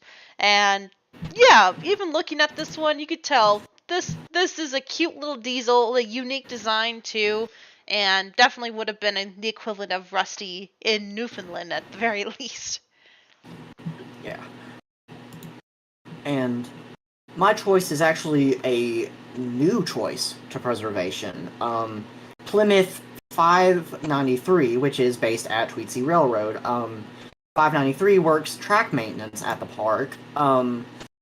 I cannot really remember much of the history of the engine. Train Boy, if you are in the chat and you remember what Tim said during the shop tour, please feel free to plug it in. But 593 just got repainted in my photo here. I've seen it run once. It had to rescue the track speeder that they have. But so, I mean, obviously I could have went with many other Plymouth options, but I thought, hey, let it be the most recent I've seen. Honestly, that paint scheme is very beautiful. Yeah. I really like it. The colors work well. You'd think they clash, but no, they work really well. Yep. Yeah. And our cranky boy, who's not cranky. Yeah. Yeah, so Duncan is based on the Tocsin Railway's number 6, nicknamed Douglas. Douglas was built by Andrew Barclay for the Air Service Constructional Corp, which is part of the Royal Air Force, later bought by Abelson and Company, and then being sold to the Tocsin Railway in 1953. As of right now, as you can see, Douglas has been painted since 2018 in RAF blue to honor his original as-built service. For many years there, the railway would also do Duncan Days, as in place of a regular Day Out with Thomas event. Later on, like I said, later on, Peter Sam took over that spotlight from Duncan. I don't know if that was a good idea or not. But Actually, I think a funny thing too is that Douglas is actually very reliable and was used to pull a lot of trains. Well, Duncan here is very particular how he gets no rest. He's always worked. Yeah. Oh, good old Duncan. So yeah, I decided to choose a Mikado version 1001 from the Newfoundland Railways. For some reason, it seemed like I went with a more freight-based engine type because that's what Duncan seems to me. He seems more a freight engine. So yep, that's my choice. Definitely. Yeah. And I promise you guys, I am not totally biased by amusement park steam engines near me, but I chose White Pass and Yukon Mikado number 70, affectionately known as Cinderella, who also works at Dollywood. The biggest reason why I chose her was because, as I have heard from one of my friends who used to work at Dollywood, Cinderella is a very temperamental steam engine, just like Duncan. So, say you accidentally say something bad about her while you are running her, you had better start praying. Or she will start acting up on you.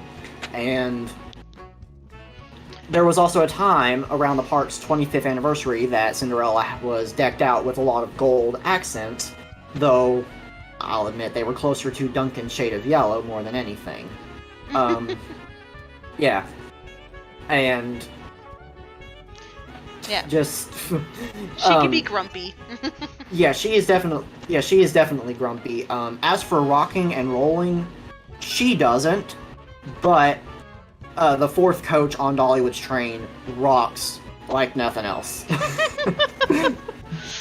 Oh, well, it's a Duncan coach. Exactly.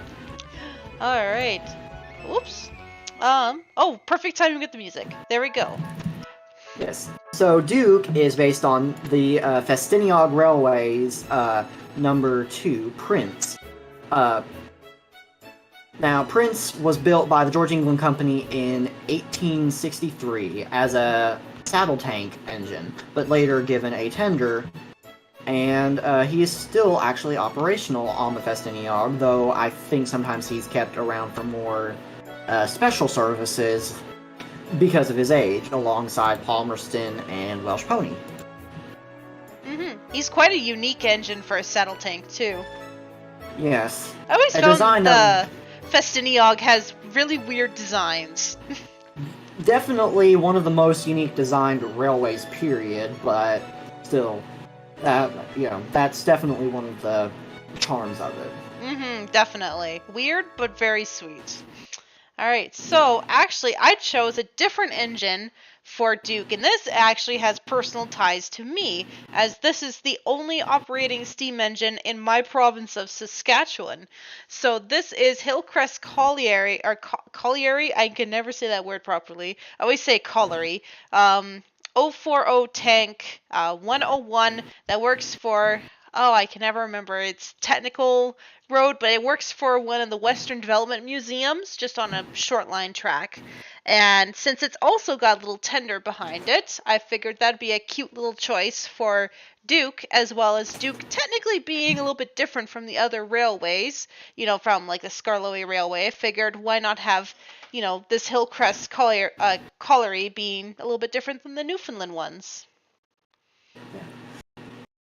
And once again, I'm turning to local charm as I choose the East Tennessee and Western North Carolina Railroad's number 12, affectionately named Tweetsie, and still operational at Tweetsie Railroad.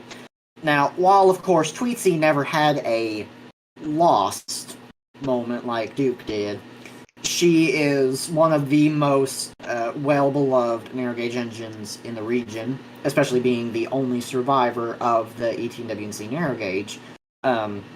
Obviously, she is not reserved for special events. She more so runs at certain times of the year when it's either more suitable, or like right now, when the ghost train is going on, she runs the day trips while 190 wears her disguised look. But even still, during the annual Heritage Weekend, Tweetsie will usually pull the antique coach and recently added a flatbed. So it's kind of like how Duke would pull the picnic train on the Mid-Sodor, which, believe it or not, the Tweetsie Railroad was originally opened as a picnic train. Then, in a few years, the amusement park development added on. So there is that cool slight little tie. No kidding. That's really cool. Yeah. All right, and now a less known engine. Yeah. So Ivo Hugh, the only narrow gauge engine to never speak despite being shown. Ivo Hugh is based on Tom Rolt, which Tom Rolt is the Tauchlyn's youngest engine, rebuilt in 1991. Originally built as a 3-foot gauge 040 from Barclay, he was purchased in the 1960s, but it took, obviously, around 20 years or so to get it all together to make Tom Rolt. Ivo Hugh would have been built, I think, in 1997, so a few years later, but like Ivo Hugh being named for one of the mechanical guys and general managers of the railway, Tom Rolt was named after LTC Rolt, who actually inspired the preservation of the Tauchlyn Railway. Very well named indeed. Yes. Yep, they're babies compared to everyone else. Yeah, I mean, and considering the basis, the original basis he was rebuilt from was built in 49, young no matter what. No kidding.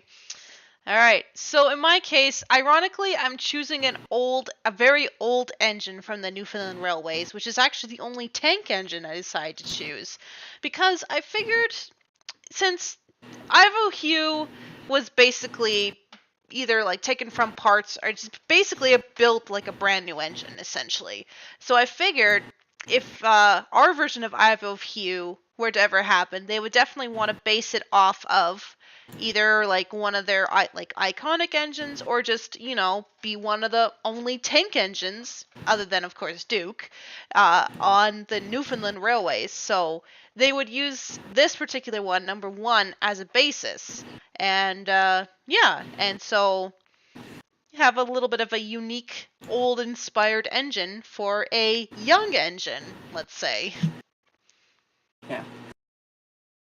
Now, obviously, there are not really that many new build narrow gauge engines here in America, like, at least not right now. So I decided to choose an engine that would still be considered an outlier compared to the rest of my choices, and that would be Denver and Rio Grande K36, number 482, running on the Durango and Silverton.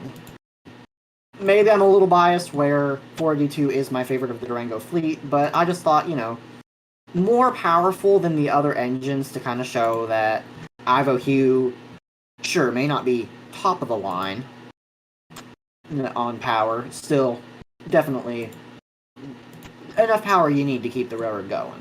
Exactly. All right. And again, this one's not very well known. Yeah, so Fred was only ever mentioned in one of Christopher's books. He would have been a maintenance diesel like Rusty, but he is severely lazy, always making excuses. Rusty has a lot against him for that. But Fred is based on Alf, a Hunslet diesel that the Tauchlyn Railway purchased from the National Coal Board. Fred, obviously never being physically seen, the closest thing we have to a design is artwork by O1 Salty on DeviantArt. And again, this was also a photo I had to pick because there wasn't very many options for for narrow gauge diesels in a sense. So I did find, yeah, that they were both technically numbered differently. So even though he would be based on Rusty, of course, a completely different outlook. So we got a repeat for this one for me. Yeah. And mine, I had trouble finding a good photo, but I chose Denver and Rio Grande 040 Diesel Shunter number 50, which survives at the museum in Golden, Colorado, alongside some of the other engines mentioned here. I'm not really familiar on the history of number 50 because it's like she's there, but it's like you almost hear nothing about her because they have 3 operational steam engines they focus on. Yeah, that's kind of... Yeah, it's kind of like Fred. He's there. Yeah. Alright. And we got the smallest railway. Yes, so moving on to the Arlesdale Railway, we will start with Rex, which, give me just a moment here, was based on River-esque of the Ravenglass and Eskdale Railway. Rex was built in 1923, as was River-esque. River-esque has been in service at the railroad since being built, but notably was involved in a fire in 2013. Ugh. And unfortunately, this was in the middle of his overhaul, so a lot of his parts were beyond repair. River-esque was not returned to steam until 2018, but is thankfully back in fine form. That's good. Alright, so there weren't very many, miniature gauge engines I could pick from, so these are from all over the place.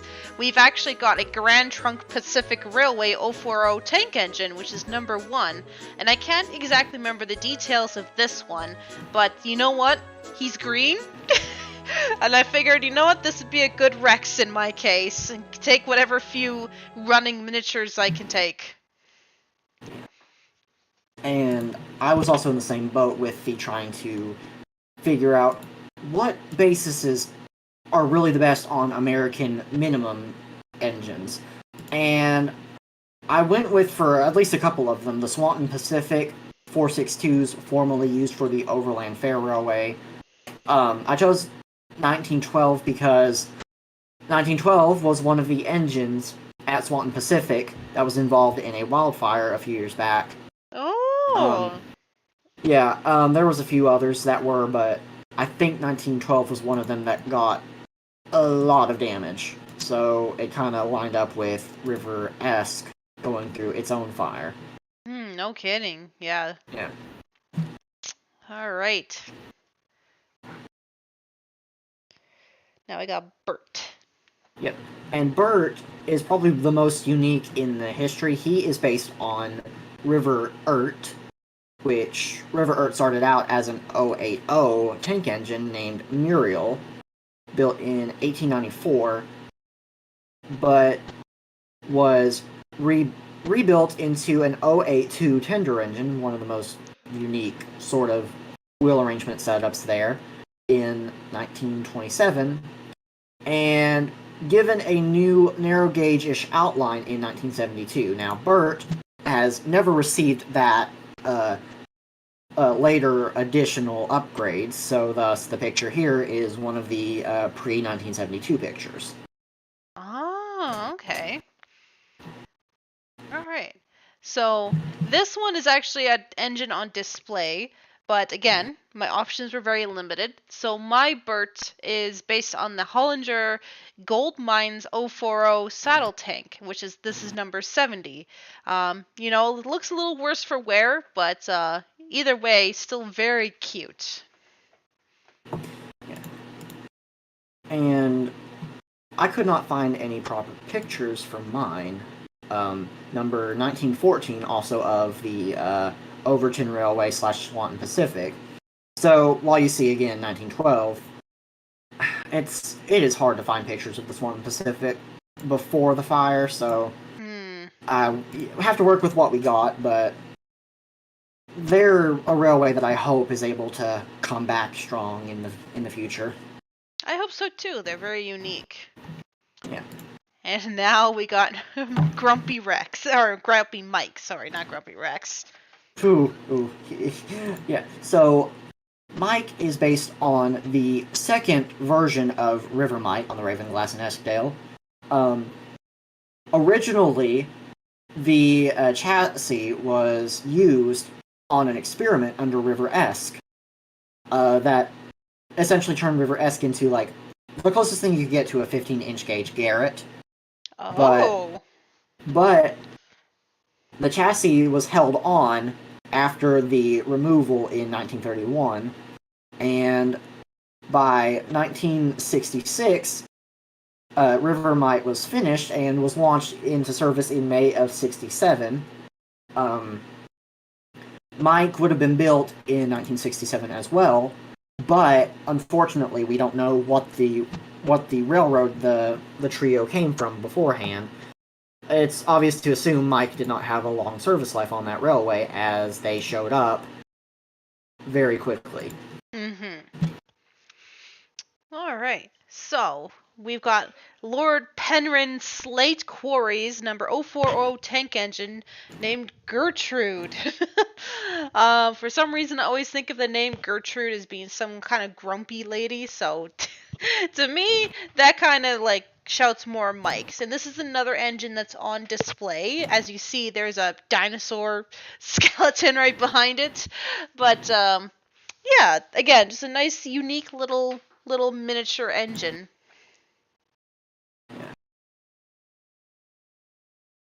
I decided to take a little bit of a deviation from the Swanton Pacific theme with Mike and turn him into Billy Jones Wildcat Railroad number 2, a 262 that operates elsewhere in California. It seems like California is one of the big places to go for miniature railways. There's also places in Missouri and Indiana, but Billy Jones is one of the most popular minimum gauge railways in the country. Yeah. Billy Jones. I've always liked that name. Yeah. All right, and a book-specific one now. Yep. So we have the youngest of the Arlesdale Railway steam engines, Jock, based on Ravenglass and Eskdale's Northern Rock. Northern Rock was built in the 1970s, 1976 to be particular, in order to help keep traffic under control. What is really interesting about Northern Rock is that he has gotten to travel. He's went to Gateshead Garden Railway Festival, Beer Valley Railway, and has even went as far as Dresden, Germany. Wow. And he was even the basis for 2 more Ravenglass-built engines to be sent to the Tsugenji Romney Railway in Japan. Oh, wow. Yeah. I'm also looking at his dome. That's a very shiny dome. Yes, very shiny and very wide dome compared to a lot of engines. No kidding. All right. So, mine is based on, I think this is now defunct, but on the Assiniboine Railroad 440 that was in Manitoba. I think actually an American company might have bought this one. I'm not exactly sure yet. There's still details waiting on that. But this little guy, number 1867, is my interpretation of Jock as it's also a younger engine built specifically just for, tourism. And yeah, just seemed the most fitting to me. And for me, now obviously, again, back to Swanton Pacific, I chose 060 number 1500. This engine has not ran at Swanton yet, and I think was also involved in the fire, but the plans are to convert it into a 260 at some point, I believe.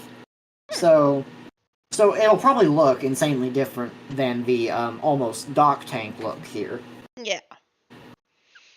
It'll be exciting to see a new picture of it. Yeah, whenever that may be. Yeah. And we got. Oh, yeah, there we go. We've got another more unknown character. Yeah. Frank is one of the diesels that Christopher created. Frank is based on Perkins, an 044 that runs on the Raven Glass. Perkins is now more so used on permanent way trains, so essentially like Rusty. There was a time that he was a fake steam outline and used as a tractor. Well, yes, they called him like a steam outline, called him the tractor. It's kind of weird, but it kind of makes more sense that he's a maintenance engine now. Yeah. Yeah, it's Perkins is just the funniest little engine to me on the railway, so He's kind of awkward looking, I'll admit. yeah.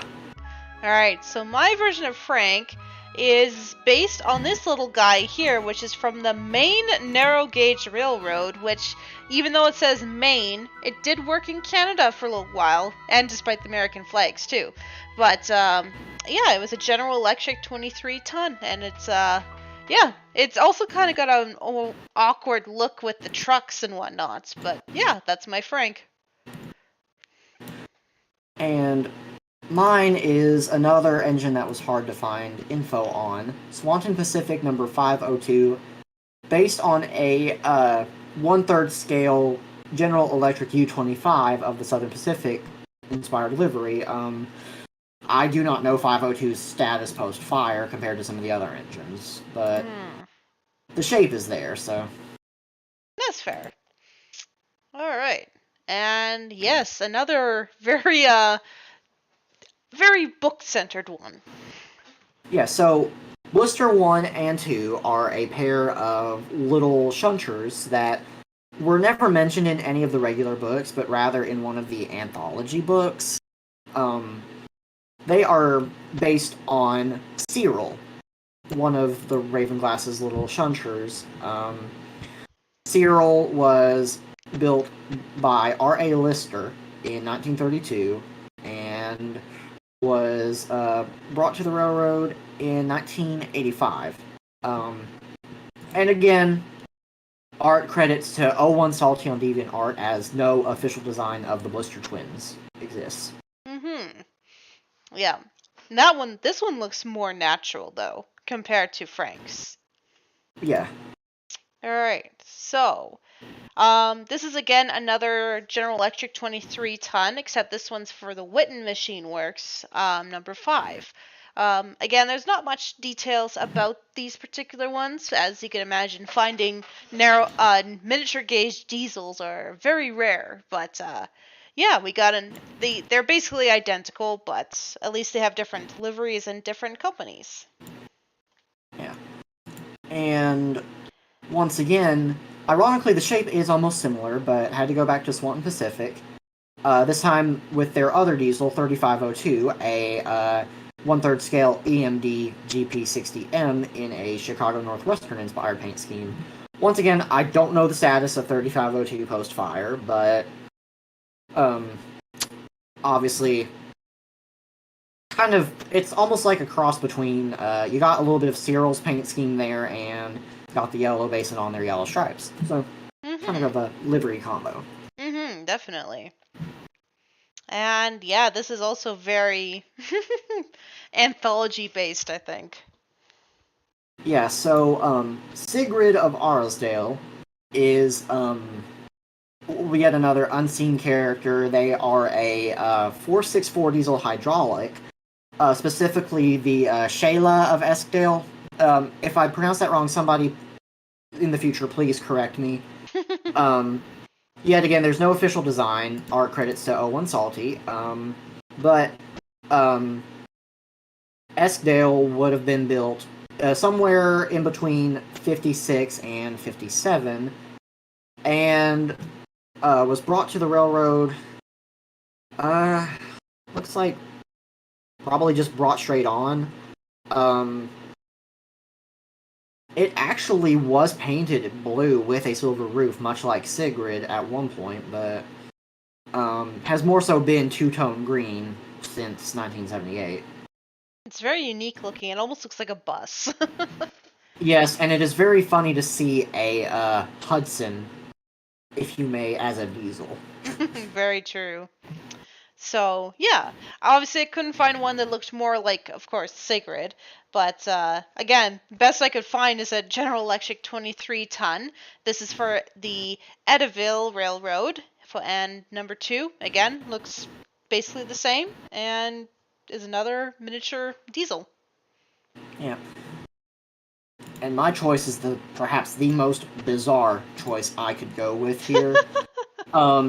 I chose a Steam Outline Chance Ride CP Huntington, which is a 424 from the Central Pacific, which the original survives in Sacramento, but this one here is number 49. It runs on a small loop in Steel Creek Park in Bristol, Tennessee. So, yet again, a local engine. This is the closest CP Huntington to me. And obviously the fact that they carry passengers, more specifically almost in coaches like the Arsdale Railway, I thought, hey, you know what? Just as a joke, let's let this be Sigrid. It's technically a diesel. Yeah. Alright, and now we got these guys. Yeah, so Our moving purple on boys. Moving on to the Coldy Fell Railway. This might have been one of the more interesting choices for both of us, but we will start with, of course, Godred. The ill-fated Godred was, of course, based on Lattice. I do not usually like saying the name out loud, but Lattice, of course, being the very first one built for the Snowden Mountain Railway, but, of course, being destroyed in the opening day accident in the 1800s, 1896. I've totally blanked out on the year.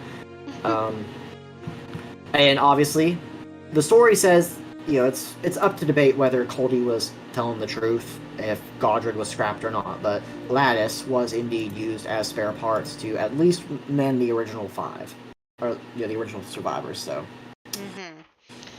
So in this case, Railroller has the luckiness to have 2 cog railways or railroads in his country of the United States, and I have none. So I actually made the unique choice of making them all based on the White Pass and Yukon Railroad as their experience with working in mountains despite not being a cog railway.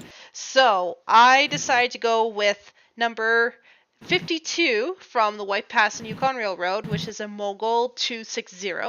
As you can see, he's not in great condition. I don't think he's on display. By the way, this photo looks. I think he is actually kind of used for parts because he doesn't have his coupling rods on or anything like that. So kind of fits the bill when it comes to the original Godred or Lattice. Yeah.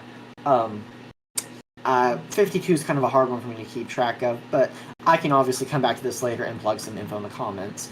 Now, for mine, I went with the Pikes Peak Cog Railway in Colorado.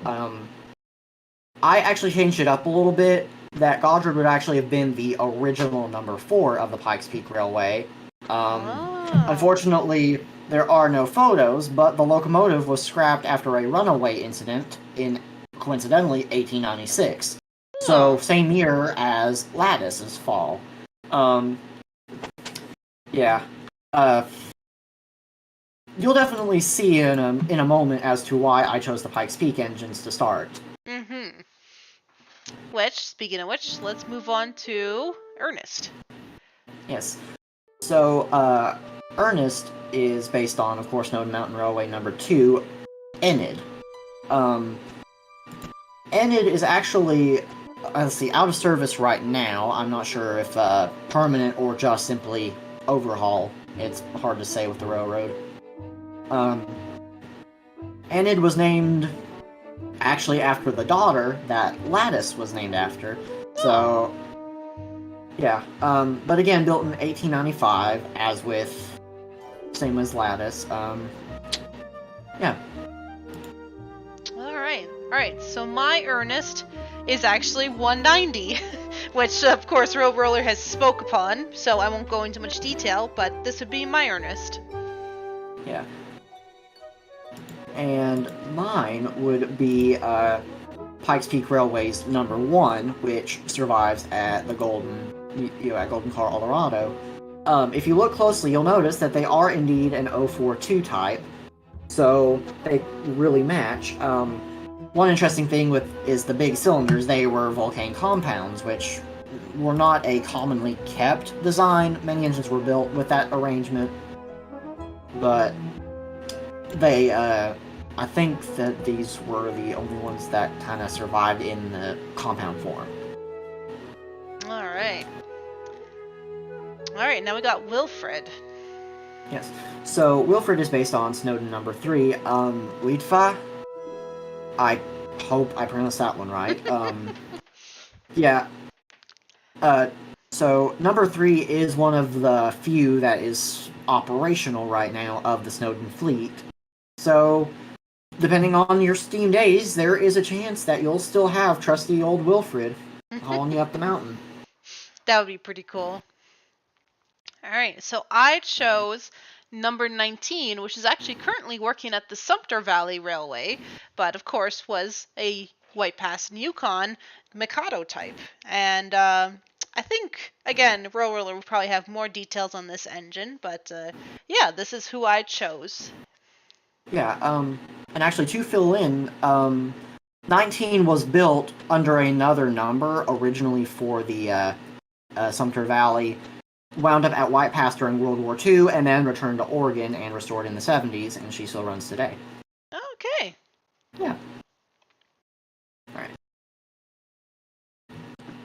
And then for my Wilfred, I went with number 2 of the Pikes Peak Railway, named Manitou. Let's see. I would pronounce it Manitou, which is pretty funny. Yeah, like I said, I think it's Manitou, but of course, some of these people who narrate the stuff, sometimes their narrations get all backwards. Now, number 2 actually survives in Pikes, like in the town, Manitou Springs, just on display. I like that they made it inclined so it looks like he's straight. Yeah. All right, and of course, the infamous Coldie. Yes, so everybody's favorite Coldie is based on Snowden, named after the mountain itself. Snowden was built in 1896 and is unfortunately awaiting overhaul. I would say it's probably a long time before he actually moves up in the queue because, obviously, steam being less needed. Yeah. Alright, so I decided to choose number 70 from Dollywood. That is as my Caldy, I guess, as a more well-known engine. I just like how we kind of flip-flop between our White Pass and Yukon Railroad engines. But yeah, that's my Coldie. Yeah, and mine is actually the only Pikes Peak steam engine to run in preservation. The second, number 4, which was, of course, built as a replacement for the original. Unfortunately, due to some track upgrades in recent years, number 4 has not even been in Colorado. They moved her to Williams, Arizona, amazingly at the Grand Canyon Railway for display. I don't know if this is permanent or what, but the fact that she wound up all the way down there just bewilders me. That is pretty unique. Yeah, that's pretty interesting. Yeah. All right, Shane Duini. Yeah, so Shane, as we will call him, he is based on Snowden's number 5. Moel Siabod is how I've always assumed it's pronounced. Again, if there is a Welsh person who finds this, please correct me. Yeah. Moel is actually operational after recently returning to service after who knows how long. Mm-hmm. Shane is actually the only one of the Snowden engines that has no physical form in the books, as he was also in Switzerland at the same time as Coldy being overhauled. Oh, that's right. All right, so mine Shane Duini is actually number 20, which is also at Sumter Valley Railway. That worked for White Pass and Yukon, another Mikado. I just like that Caldy and Shane Duini, 19 and 20, I also have that similarity too. Yeah, definitely a good way to put it.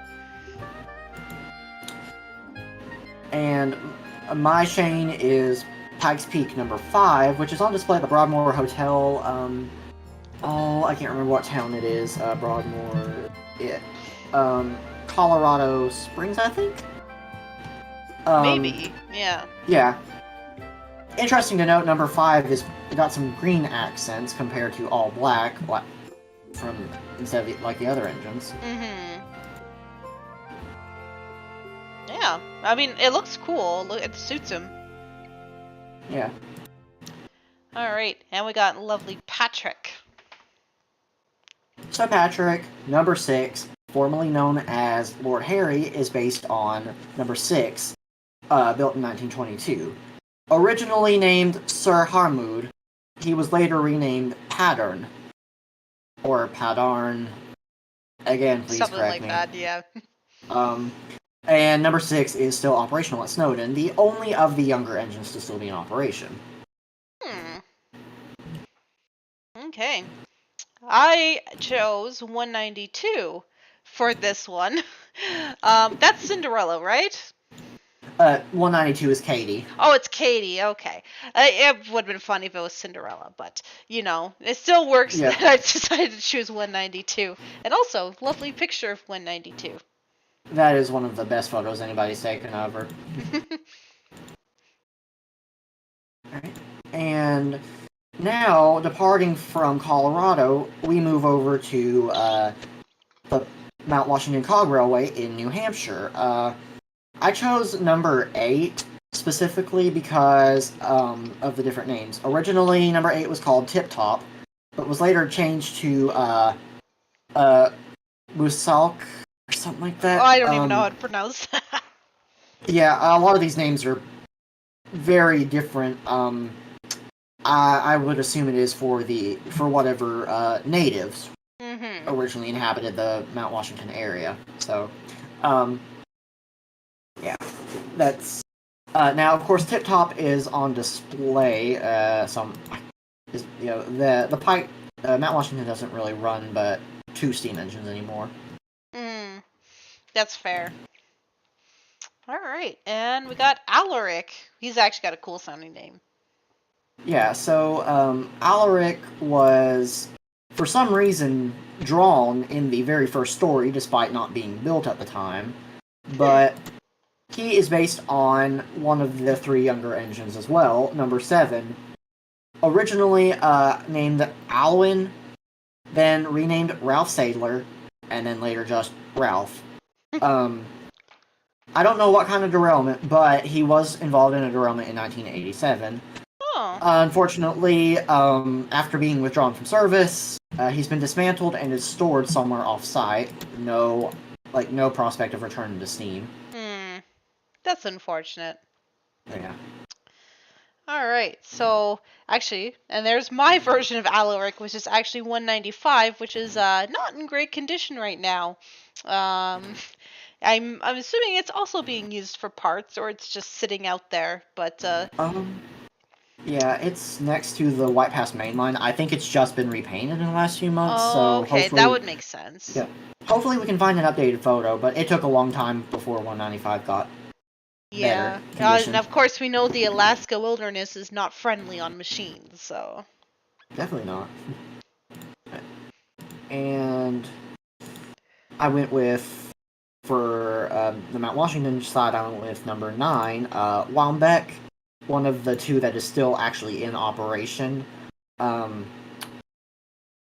Honestly, other than just the fact that Wambeck is one of the younger 3 engines of the Mount Washington, one reason why I chose her was because, much like where the Coldy Fell Railway has very limited merchandise, Wombeck is unique for being one of the very few American cog engines, if the only one, to have a wooden model. Ooh, that's right. I've seen it. I Yeah, want to get it it's for ruble. yeah, if you go to Heritage Wooden Trains, you can hopefully find it on the website there, or at least info to get to it. I'm lucky to have it. It is a really cool model. One day I hope. Yeah. And I think this is the last one. Hey, Eric? Yes, so Eric is based on number 8, which was named Erie, whatever the Good Welsh, luck. yeah, Erie or Erie, the Welsh name for Snowdonia, the region the mountain is in. Like number 7, unfortunately, number 8 has been dismantled and stored off-site with no prospect of returning to service, despite being a younger, superheated engine. Interesting. Yeah. Huh. All right, well, and my version would then be number 73, which is, I think, one of the only running White Pass and Yukon railroad engines that is steam. That, yeah, I think the rest are diesel. As far as I know, this is the only steam locomotive that's running on the railroad. So, yeah. As of right now, yes. Mhm. Oh, and Blue Scare Guy, I see your comment. This is only the last one of the, Coldy Fell-based engines. We're getting there. We're getting there. Yeah, needless to say, I will be in bed very late tonight, because, Yeah. So, and to finish mine up, I went with Mount Washington, number 10, Colonel Teague, which is on display, obviously, about 6 miles away from the railway as an advertisement sign. It's very beautiful. Oh yeah, they've kept this one in good condition, thankfully. All right, and now we've gotten to the the more well-known TV ones. Yeah. So, starting off with Salty, he is based on a British Rail Class 07. The class was built in 1962. Salty is particularly based on D2991, which actually survives at night's rail services at the former Eastleigh Works. One thing interesting to note about Salty's class is that one of their biggest operational details was they worked at Southampton Docks. So they were the successors to Thomas. That's pretty funny. I forget about that every time. Maybe in a future date I'll explain the huge connection of Thomas characters and the Southampton Docks. It's quite interesting. No kidding. Alright, so this is my Salty, which actually worked at the docks. Roberval and Saguenay Whitcomb, 50-ton, number 8. I can't remember which specific region. I think by the name, it sounded like it may have worked at the Great Lakes, or at least like close to the Atlantic. But yeah, this is my version of Salty. Yeah. And for mine, I went with another Alco unit. I seem to keep winding up with Alcos, but what's not to love about them? I went with Chesapeake Western T6 number 11. Number 11, while retaining its original number, was later acquired by the Norfolk and Western Railway. 11 survives in N&W condition at the Virginia Museum of Transportation in Roanoke, so I have seen this engine many times, quite a lovely little specimen. And a Norfolk and Western built sister, number 41, actually operates at the museum from time to time on visits from the Roanoke chapter of the National Railway Historical Society. Oh, that's pretty cool. Yeah. Alright. Now we got Arthur. Yeah. So, Arthur is based on the London Midland and Scottish Railway IVAT Class 2 262 Prairie Tank. Arthur's livery is specifically inspired by number 41241, which is preserved in operational condition at the Keighley and Worth Valley Railway. Obviously, Arthur being painted maroon, yes, there was some slight touches of maroon in the crimson. But Arthur's class never wore that, they would have all been black. I just realized, Railroller, that we had both Thunderbolt Studios and Ember Fire mention Molly. And I am sorry to say we did not include Molly. We completely forgot about her. Oh man, I'm shocked I forgot about her I'm too. I shocked love her, too. but So we could try to maybe think like on the spot what we think Molly would be. Then for the very yeah, least, we'll wait yeah, till a little bit further what we think about that. But yeah, so sorry, Thunderbolt and Ember Fire. I know. I can't and believe we yeah. forgot about her. And Blue Scare guy, Marklin we did not include, but Marklin was a background engine, so not really much to go off of. Mm-hmm.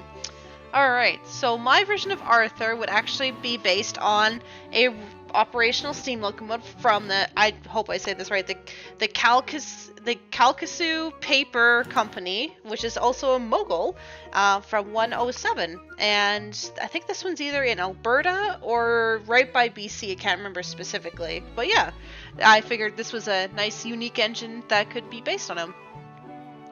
Yeah. And I was originally going to go with a prairie tank that does survive here in America, but I realized, no, let Arthur be just a little bit beefier. So I decided to go with Hammond Lumber Company Logging 282 tank engine number 17, which survives at the Mount Rainier Logging Museum and Railway, formerly known as Mount Rainier Scenic. Currently not operational, as the railroad is not operational, but they're trying to get the railroad restarted, and I would assume 17 would be one of the first choices to come back out. That is quite a beefy tank engine. Yeah. Oh, we didn't do Hero either. Hero's a kind of a hard Heroes? one, but Yeah, that's a pretty hard one. I think the yeah. only equivalent I could think of is maybe that the interstate, the Chinese one, for at least for you, like the Chinese engine Yeah. that runs. But that's the only one I could think of. Yeah, yeah, his equivalent would have to be one of the Chinese engines that was imported here to the States, I but don't even know which one's been imported to Canada unless I use one of the one of like the British ones, like Dominion of Canada. there's an engine from Finland, I believe. Oh, okay. I All can't right. remember where it is, but yeah. Mm-hmm. And we got our big boy. Yeah. So, for Murdoch, of course, British Railway Standard, Class 9F, built from 1954 to 1960, withdrawn from 1964 to 1968. Obviously, there's like 9 of them in preservation, the most notable being Evening Star, the only engine to be built specifically for preservation. But yeah, our Murdoch's always been one of my favorite larger engines, just because, very, very peaceful sort of engine. Very orange. Yes. Alright, so my version is actually based on the Selkirk class of the Canadian Pacific Railways because they also had a streamlined or a semi-streamlined look, surprisingly, for a freight engine. And yeah, this is the class T1C, the 210-4s, 5931. I don't remember if this is still around. I like to think it is, at least in a museum. But yeah, these are quite beefy engines, definitely used in the mountains in Alberta and BC. Yeah. And yes, actually, that one does survive in Calgary, so. That's true, yeah. Yep. And, I took some strong liberties. Most people would believe that I would choose Strasburg Railroad / Great Western number 90 because 210, but... Or the big boy. Oh yeah, but I decided to look at the fact that sometimes the 9Fs would have been called to haul passenger trains. So, what better choice than Nickel Plate Road number 765? As the Berkshires, built as freight engines, proved themselves on passenger trains quite a lot. That's actually a really cool photo of that. Oh yeah, that is one of my favorite photos ever. Alright, well, I think I'm gonna try to make sure the music waits, because apparently we beat the music. So I'll just pause Emily's here. But yeah, we're at Emily now. Yep. So, Emily is based on a Great Northern Railway single 422 built by Patrick Stirling. The only survivor is, of course, number 1 at the National Rail Museum in York. Honestly, they are some of the most gorgeous-looking engines of the time. Mm-hmm. Yeah. I wonder though, just as a little segment, with her being a single, obviously, I mean, at the time she would have been strong, but like nowadays she would be considered a weak engine. Do you think that huge wheel had a benefit, or like was that just more of a product of the times? That was kind of a product of the time. That's fair. I mean, we definitely don't have engines like that here. No, definitely don't. So, and because of that, I had to, think a little bit outside the box. So I thought, okay, well, what are some unknown wheel arrangements at the very least that could be used for Emily? So I thought, okay, if she's a single, she's a bit weaker compared to today's standards. So I also went with an engine that may be a little on the weaker side. And of course, this is on display. But yeah, if it was like, if it had a really cool paint job, I think it would look really cool. The old Sydney Collieries 240 number 25. And looping around with the fact that, of course, Emily is not that powerful of an engine, I chose Clinchfield Railroad 460 number 1. Number 1 was operated in excursion service for a good number of years on the Clinchfield, specifically restored by some of the guys at the shop she was left beside. Number 1 could only pull 2 coaches alone on routes with grades, as shown here, but she was a very ornately trimmed engine. She's about the same age as the Stirling single, so obviously it all just kind of lined up, and the fact that she is number 1 matches with Emily's only surviving sister. I'm actually noticing, even just in her design, like the dome shape, even like the funnel shape, definitely an older engine. Yeah, and number 1 is now on display at the Baltimore and Ohio Railroad Museum in Baltimore. She is inside the roundhouse under cover, so she's safe. Good. Alright, and we got our fast boy. Yep. So, of course, Spencer, based on the London and Northeastern A4 class, one of Nigel Gressley's finest, built between 1935 and 1938, retired in between 1942 and then later in 62 and 66. Spencer would more specifically, livery-wise, be based on one of the earliest ones, as they were painted silver to start with for the Silver Jubilee excursions.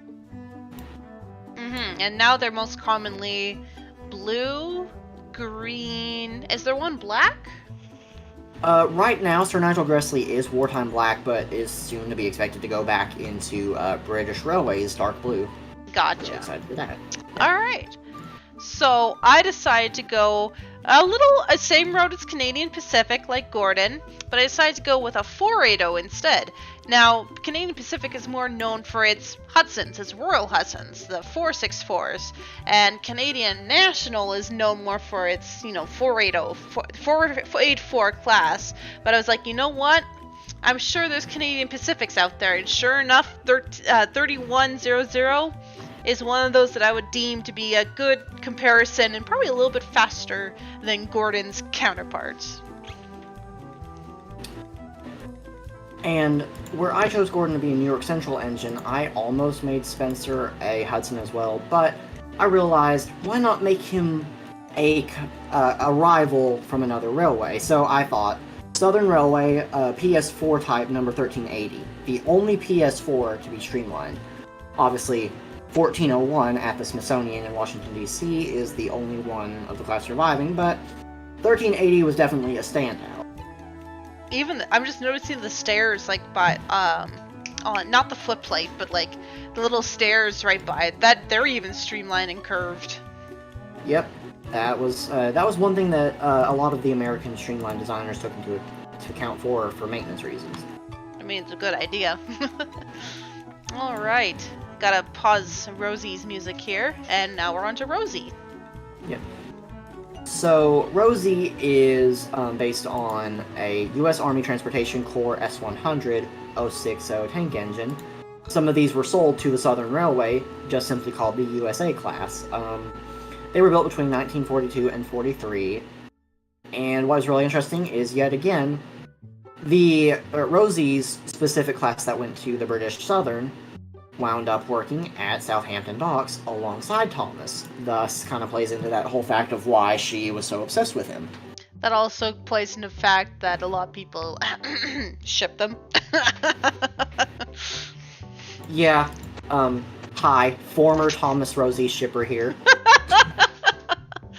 I will say, as much as I like her design, I've always never was a big fan of her pink color. I like her in red better. I don't know if anyone else likes her pink or red, but red just seems more natural. Yeah, the red definitely does suit the fact that she was always supposed to be a tomboy and not the fact that she was a bubbly, girly girl. Mm-hmm. And as far as I know, the only engine with freckles. She is the only one on the main part of Sodor. Oh, that makes sense. Yeah, Mac. Mac's half of Mighty Mac, he had freckles. But... Oh, that's right. Okay. Which, yeah. Also, that's another one we forgot to do. Yeah, oh goodness. But I will admit, Mighty Mac would be hard to do, because there's not really any American equivalents. And we did also leave out Fearless Freddy, but let's just be honest, he would probably be a Denver Nero Grand Engine on my end. Yeah, I don't even know what he'd be on my end. Alright, so Rosie in my case is actually based on what is now in Calgary, Alberta, in the Heritage Park, at the Pacific Crest Trail, also a U.S. Army 060-2023. It still, as far as I know, runs excursions in the park, especially during the summer. I hope to run on it sometime, which has never worked for us.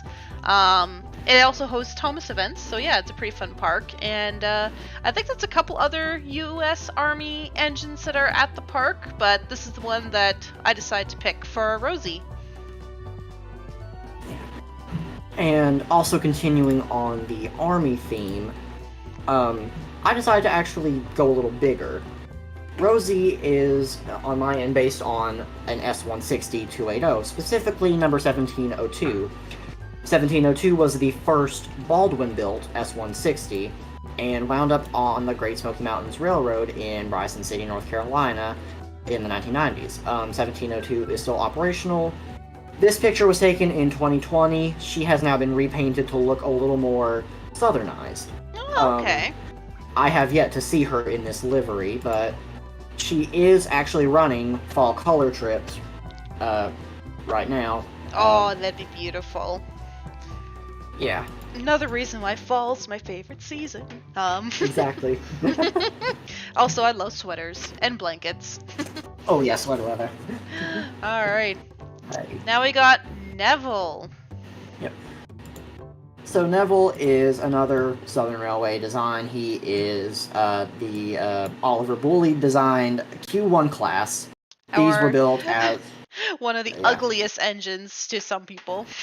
Yeah, ugly ducklings, coffee pots, biscuit tins, whatever you want to call them. They were built for austerity purposes during World War II, all built in 1942.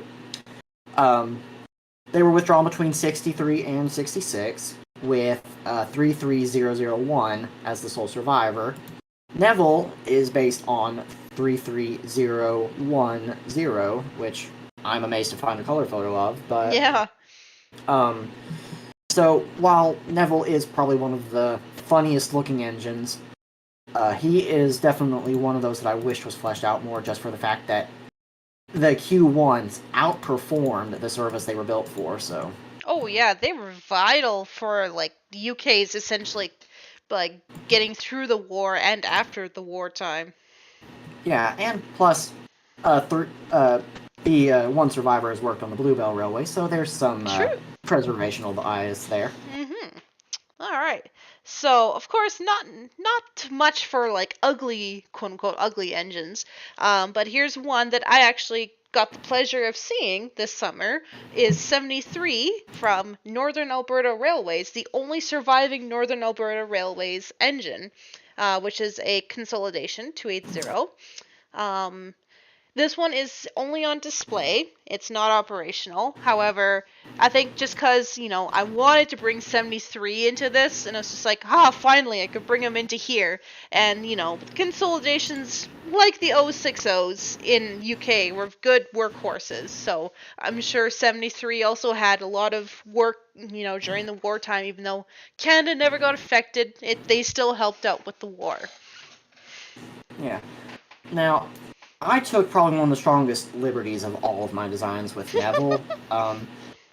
I went with Norfolk and Western A-Class number 1218, one of Roanoke Shop's finest locomotives, a 2664 articulated. 1218 was built during the midst of World War II, built in 1943, and one reason why I chose her is because she was actually the fastest steam locomotive ever built at the Roanoke Shops. She was built in less than 2 weeks. Yeah, that's crazy. Yeah, and of course, I've had the pleasure of seeing 1218 many times over the years on my many visits to Roanoke.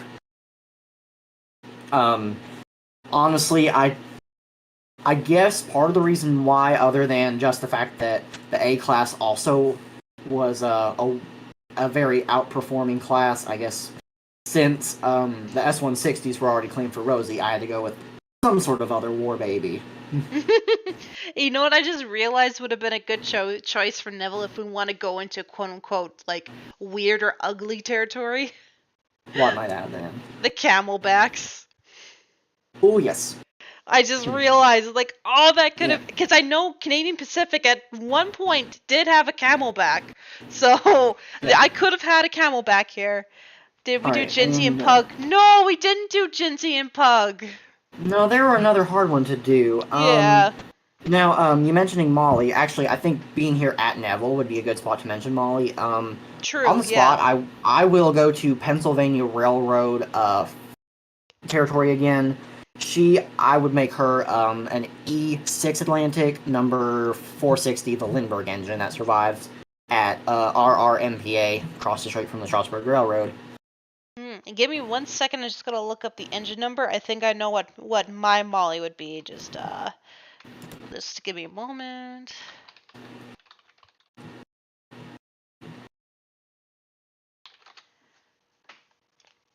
Oh, which one is it? Which one? Come on. Okay. Okay.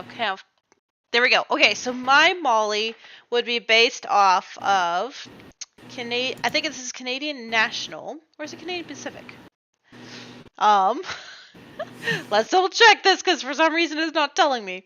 It's a Canadian Pacific G2 class 462 2634, which is actually in display in the city of Moose Jaw. That is only a few hour drive away from me. And yeah, that would be my Molly. So you can look up 2634 CPR, and that would be what you get with her Molly. All right. We're on to Connor. Alrighty, so Connor is, of course, originally designed on a New York Central J3 Hudson, one of the most well-known engines of the 20th Century Limited. They were, of course, some of the finest streamlined engines out there. As with the 5344, no Hudson survived. One tender does, but even then, that was turned into a steam generator. That's fair. Oh yes, someone mentioned that we did not do Harvey. You're correct. We couldn't do Harvey. There weren't any crane trains in North America.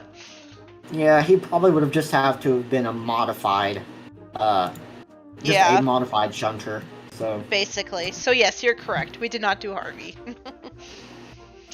All right, so I decided my version of Connor would actually be a Canadian National Railways Class U1F, a bullet nose mountain class 482, which is actually currently based on 6060, which they are currently trying to restore back into operational status, and would love to see her run, hopefully sometime, and she is in Alberta.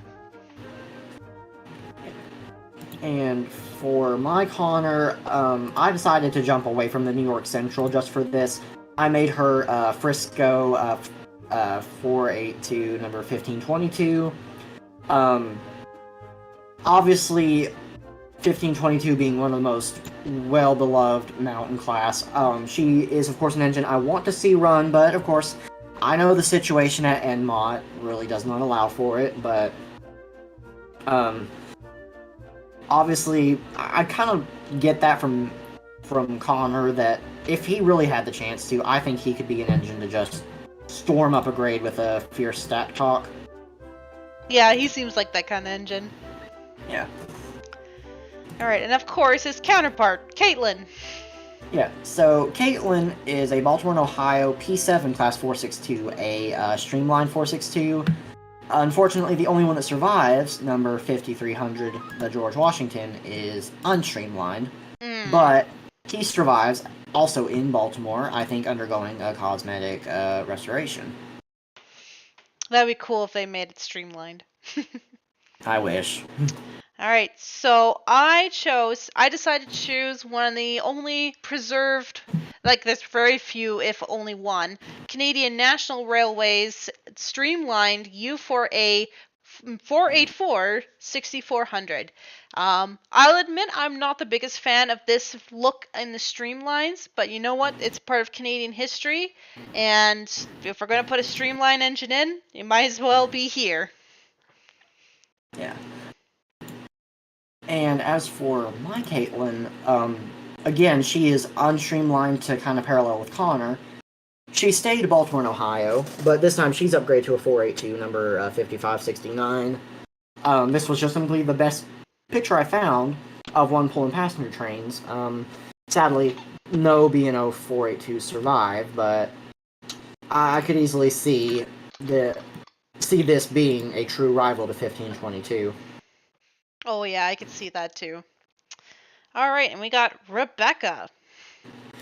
Yes, so Rebecca is another Oliver Bulleid design for the Southern Railway. She is either the West Country or Battle of Britain class, otherwise known as just the Light Pacific.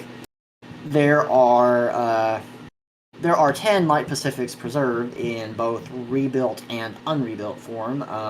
If you want a good example of unrebuilt, look at Blackmore Vale at the Bluebell Railway, or the Mid-Hants Railway's Wade Bridge.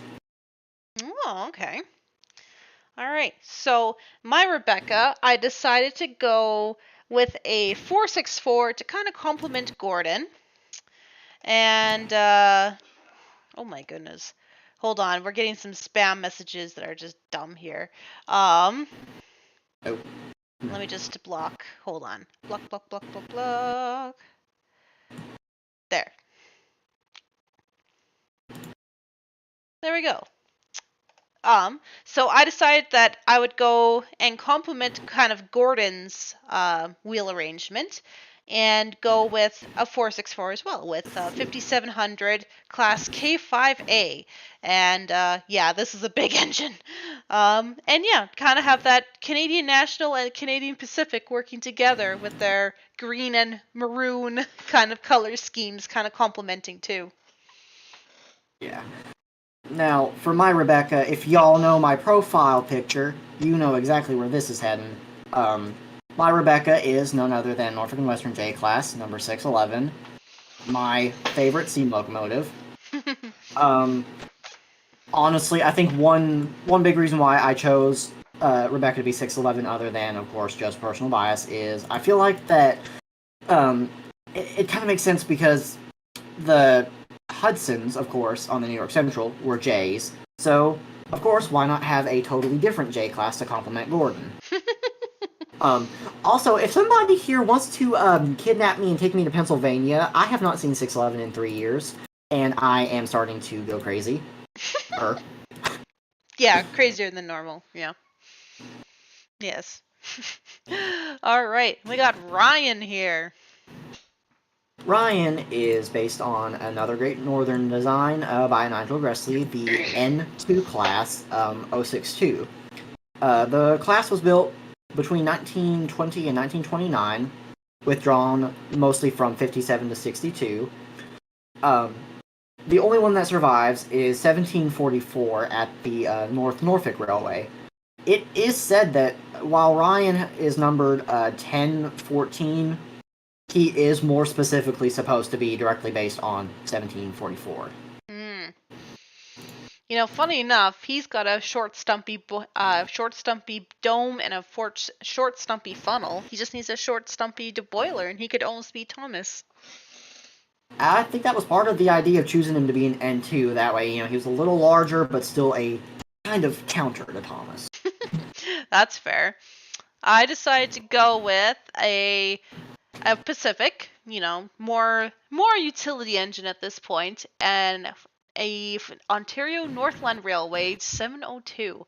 I think this became eventually Canadian Pacific once the Ontario Northland Railway went defunct. But yeah, that would be my version of Ryan.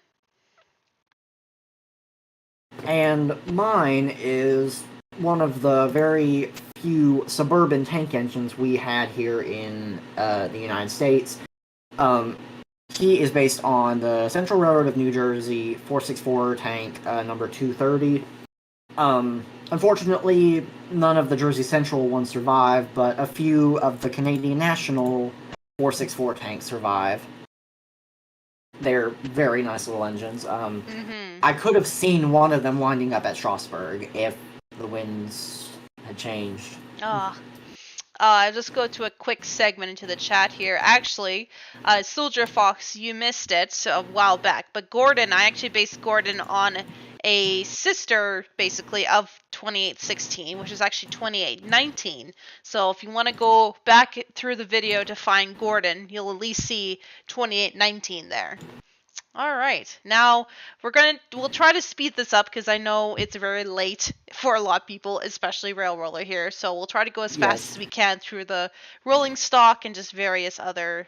Oops, we went the wrong way. Various other characters too. Yeah. So wrong way. There we go. All right. So most basic thing, Annie and Clarabelle in the show, based on London, Brighton, and South Coast. William Strodley, 4-wheel coaches. You can find them all over the place in Britain, including, of course, the Blue Bell Railway. Alright.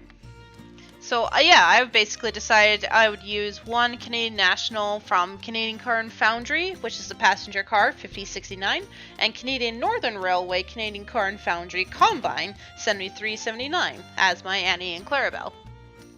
Yeah. And I chose two from the Great Smoky Mountains Railroad, as they are also branch line. They run on a branch line. 522 and 523, Jackson and Cherokee. I like the colors too. Yeah. All right, Henrietta. Yeah. So Henrietta is based on a Wisbeck and Upwell Tramway 4-wheel coach. Unfortunately, only one 8-wheel example survives.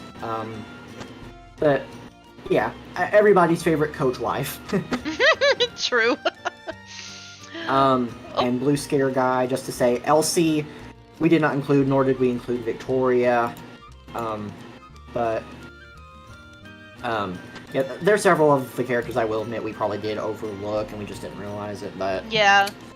This is already a big list as it is. Yes, definitely. So yeah, for my Henrietta, I chose another Combine coach from the Keweenaw Central Railway at Pullman, in number 103, which is also called the Gordon Younger, which is now, in this photo, went with the Prairie Dog Central, so pulled by number 3 there. Yeah.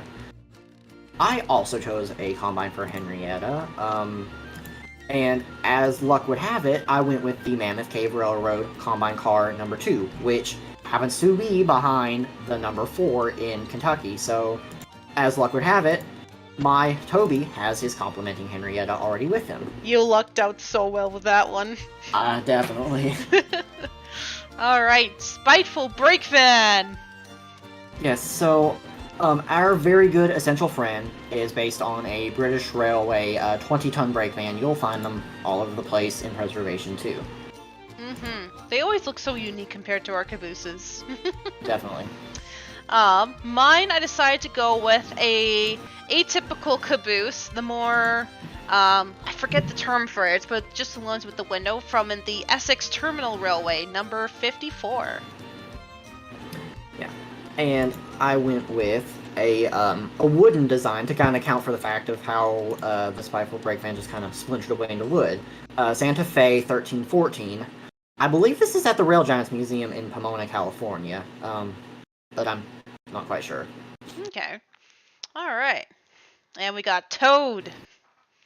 Yes, so Toad is, of course, a Great Western 16-ton brake van. Of course, the name, obviously, was the original name for the brake vans. You'll find them all over the place.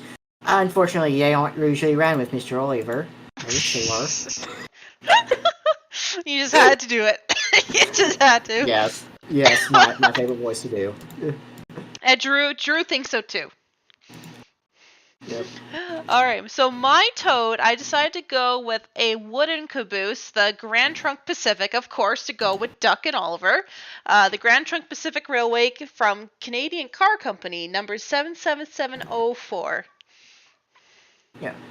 And to complement where I kept choosing Southern Railway for Duck and Oliver on my end, I chose Bay Window Caboose X 450, which survives in Jonesboro, Tennessee. If you go to Virtual Railfan and type up Jonesboro, Tennessee, you will see this caboose on their live stream web camera.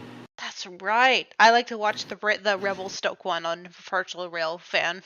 Yep. And on rare occasions, if you're lucky, you'll see me there too. That's great. All right, and here's our only singular from All Engines Go, just because of how significant he is, especially for the autistic community. Yes, so of course, Bruno, the first official character to be on the autistic spectrum. They call him a brake car, but obviously he is just a North American standard caboose. I have no definitive basis, so yeah. This Bruno we will talk about. All right, so.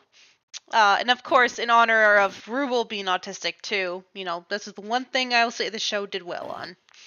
So Definitely. I decided to actually base Bruno on one of the cabooses at the museum that I'm a board member of, the Saskatchewan Railway Museum. This is Canadian National Caboose 79282. Seen better days, but the color I think seems to fit best with Bruno, as we have both Canadian National and Canadian Pacific cabooses at the museum. Yeah. And I too went for locality purposes for my Bruno. Norfolk and Western Caboose 555091, which is on display at Abingdon, Virginia. I have more photos of this caboose than any other out there. So, again, a home bias, but still lovely choice. Shout out to everyone who is on the neurodiverse spectrum. Woo!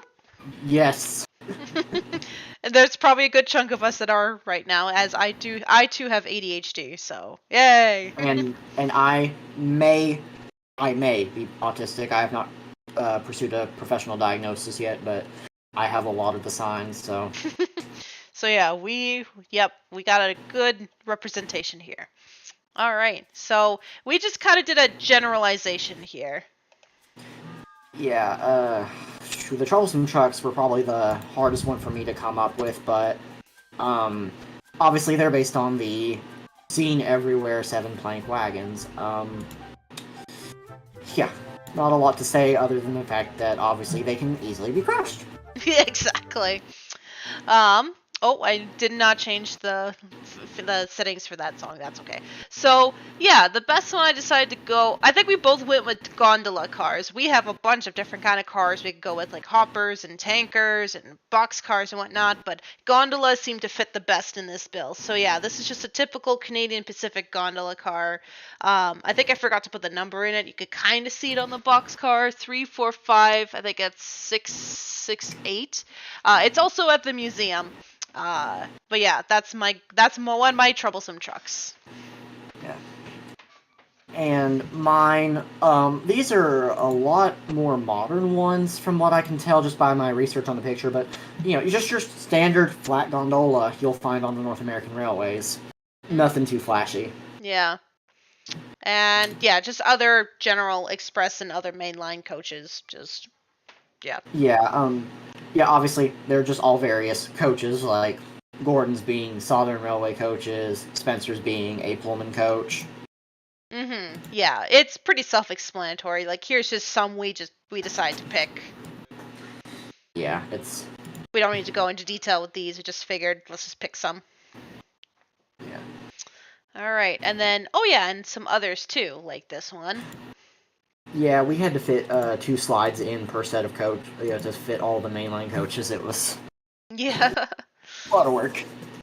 Yeah, and I think we should be almost done after this. Almost done. Oh yes, and Emily's Yeah. coaches. I forgot about that one. Yeah, so Emily's coaches, they're Great Western 6-wheel Celestial roof coaches. The 6 wheels are a very unique design. Yeah, very rare for coaches. I think... Oh yes, I picked these ones. That's right. I forgot. I totally did not write a thing underneath that, so you could tell. I think we were all getting tired here. So we got Clinchfield's 100 to 100, and yeah, we decided to do a short segment here, so we'll try to go fast since people are tired. Yeah. We could just do a quick little segment on these guys, I guess. Yeah. To, of course, quickest summary I can do, Terrence is a Caterpillar Model 70 tractor with some modifications. He can have a shovel sometimes. True. Well, we decided to go for more classic tractors. Like, we thought about Caterpillar. We were like, classic tractors more our thing in North America. So I decided to look for Canadian makers, and the Massey Harris Model 20 was one of them that was built in Canada. Yeah, and I originally wanted to go with the Case tractor model that my grandfather had, which is still up in the barn behind the house. But I don't remember the model number, so I just went with another modern Case tractor. That's fair. Alright, 2 types of music going on right there. Alright, so Birdie the Bus. Yeah, so Birdie, an AEC Regal T-Class area bus. One of the best looking buses out there. Definitely very British. Alright, so... I decided to go with the Hamilton Street Railway GMC Coach 517. Definitely a very unique little bus at the Canadian Transit Heritage Foundation. Yeah, not much else to say, just a classic bus. Yeah, and I went with a checker cab bus. I was having a lot of trouble finding North American buses that really suited the time frame, so... other than the fact that that's a really cool livery, I really didn't have much to go off of. That really is a cool livery. I wish more buses were like that. Yes. Alright, and gotta stop Trevor's music there. Yep, so, good old Trevor. Obviously based on Aveline Porter, Fiery Elias, once owned by Wilbert Audrey's good friend, Reverend Teddy Boston, aka the Fat Clergyman. A 1927 built tractor. I don't know where it is now. I think that Teddy Boston's wife passed away a few years back, so I don't know where things are now. I hope it's in a museum. Since we're trying to speed by, I'm gonna not play the music, even though I love Trevor's music. Oh yeah. Oh yes, oh yes, I do like children. I'll admit that is almost a creepy line. Yes, yeah. I decided to go with actually a traction engine that's actually on display in my city. A John Fowler and Company steam plowing engine that's currently on display. And this is what it looked like when it was operational. Not much else to say other than just a classic traction engine. Yeah. I also went with one of the more classic designs that you would find here in the States, a Case 25 horsepower steam traction engine.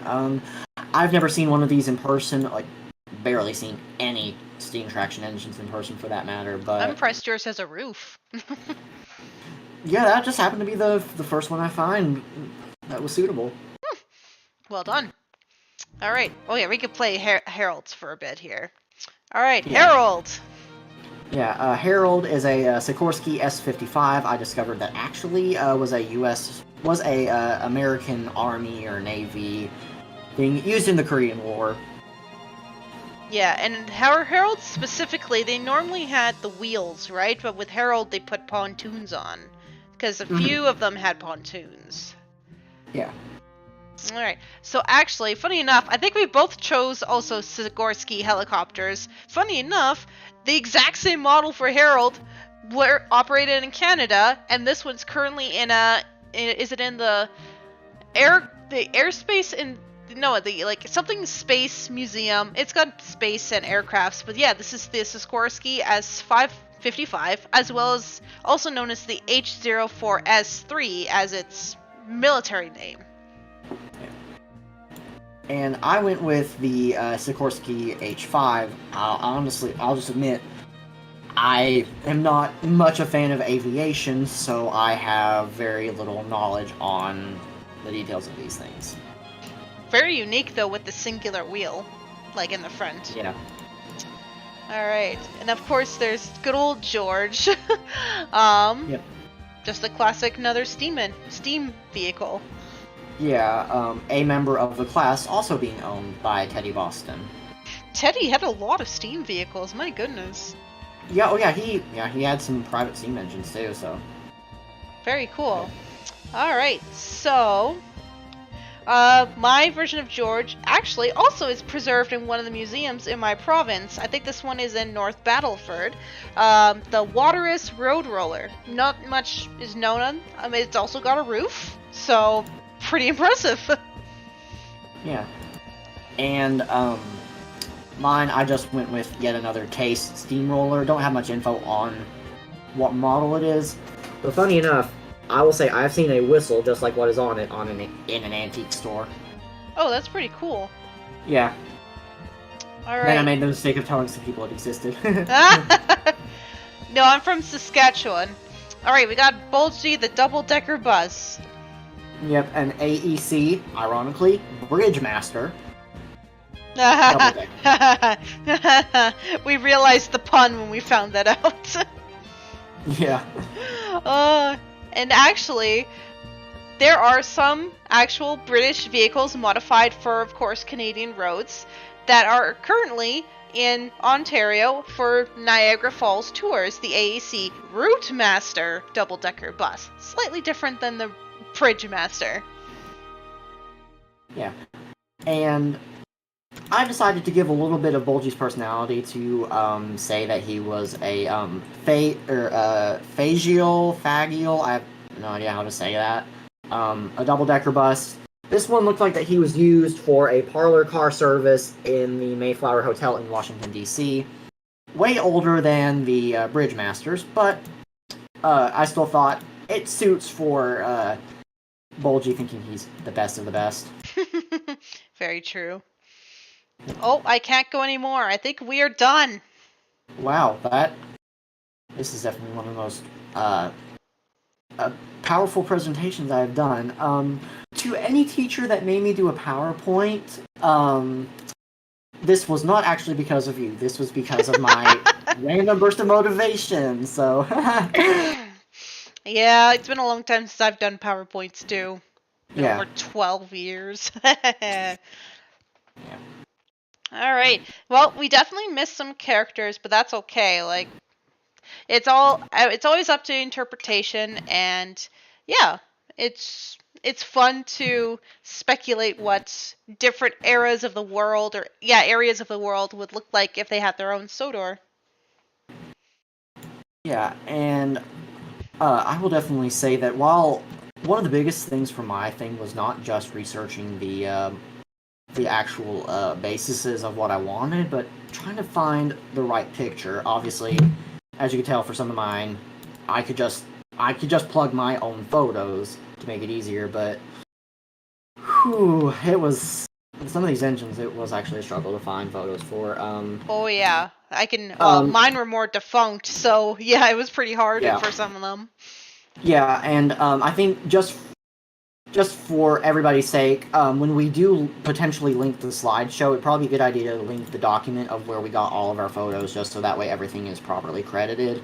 True, that's right. Yeah, we made our own like Google Doc with the whole table and everything with that. Yeah, and Obviously, once this is published as a regular video, I invite anybody who wants to plug into the comments, and you obviously don't have to go into as much detail as we did, but if you have some alternate ideas for yourself for Sodor in North America or Sodor in your own country, then you are more than welcome to. I would love to see other areas that maybe we would never consider, like, some areas in, like, say, Southeast Asia, or even maybe somewhere in Africa. Like, we would love to see that. Yeah. All right, well, I know it's way past Railroller's bedtime. Yes, of course, I stay up late when I may have something to do tomorrow. Of course. But, hey. Yeah, but yes, it's time for us to go to sleep. I also had a rough night last night, so I should go to bed too. Yes, so, yeah, thanks to everyone who did join in. Who knows, maybe we'll do another live stream like this in the future. Maybe just discussing trains in general. Yeah, it may not go on as long as this one, but we'll see. Yeah. So I'll definitely say good night, everyone. Thank you for showing up. Yes, thank you for sticking the 3 hours if you did. I'm very impressed. Yes. And also please don't climb on the bunny. Oh goodness. All right, good night everyone.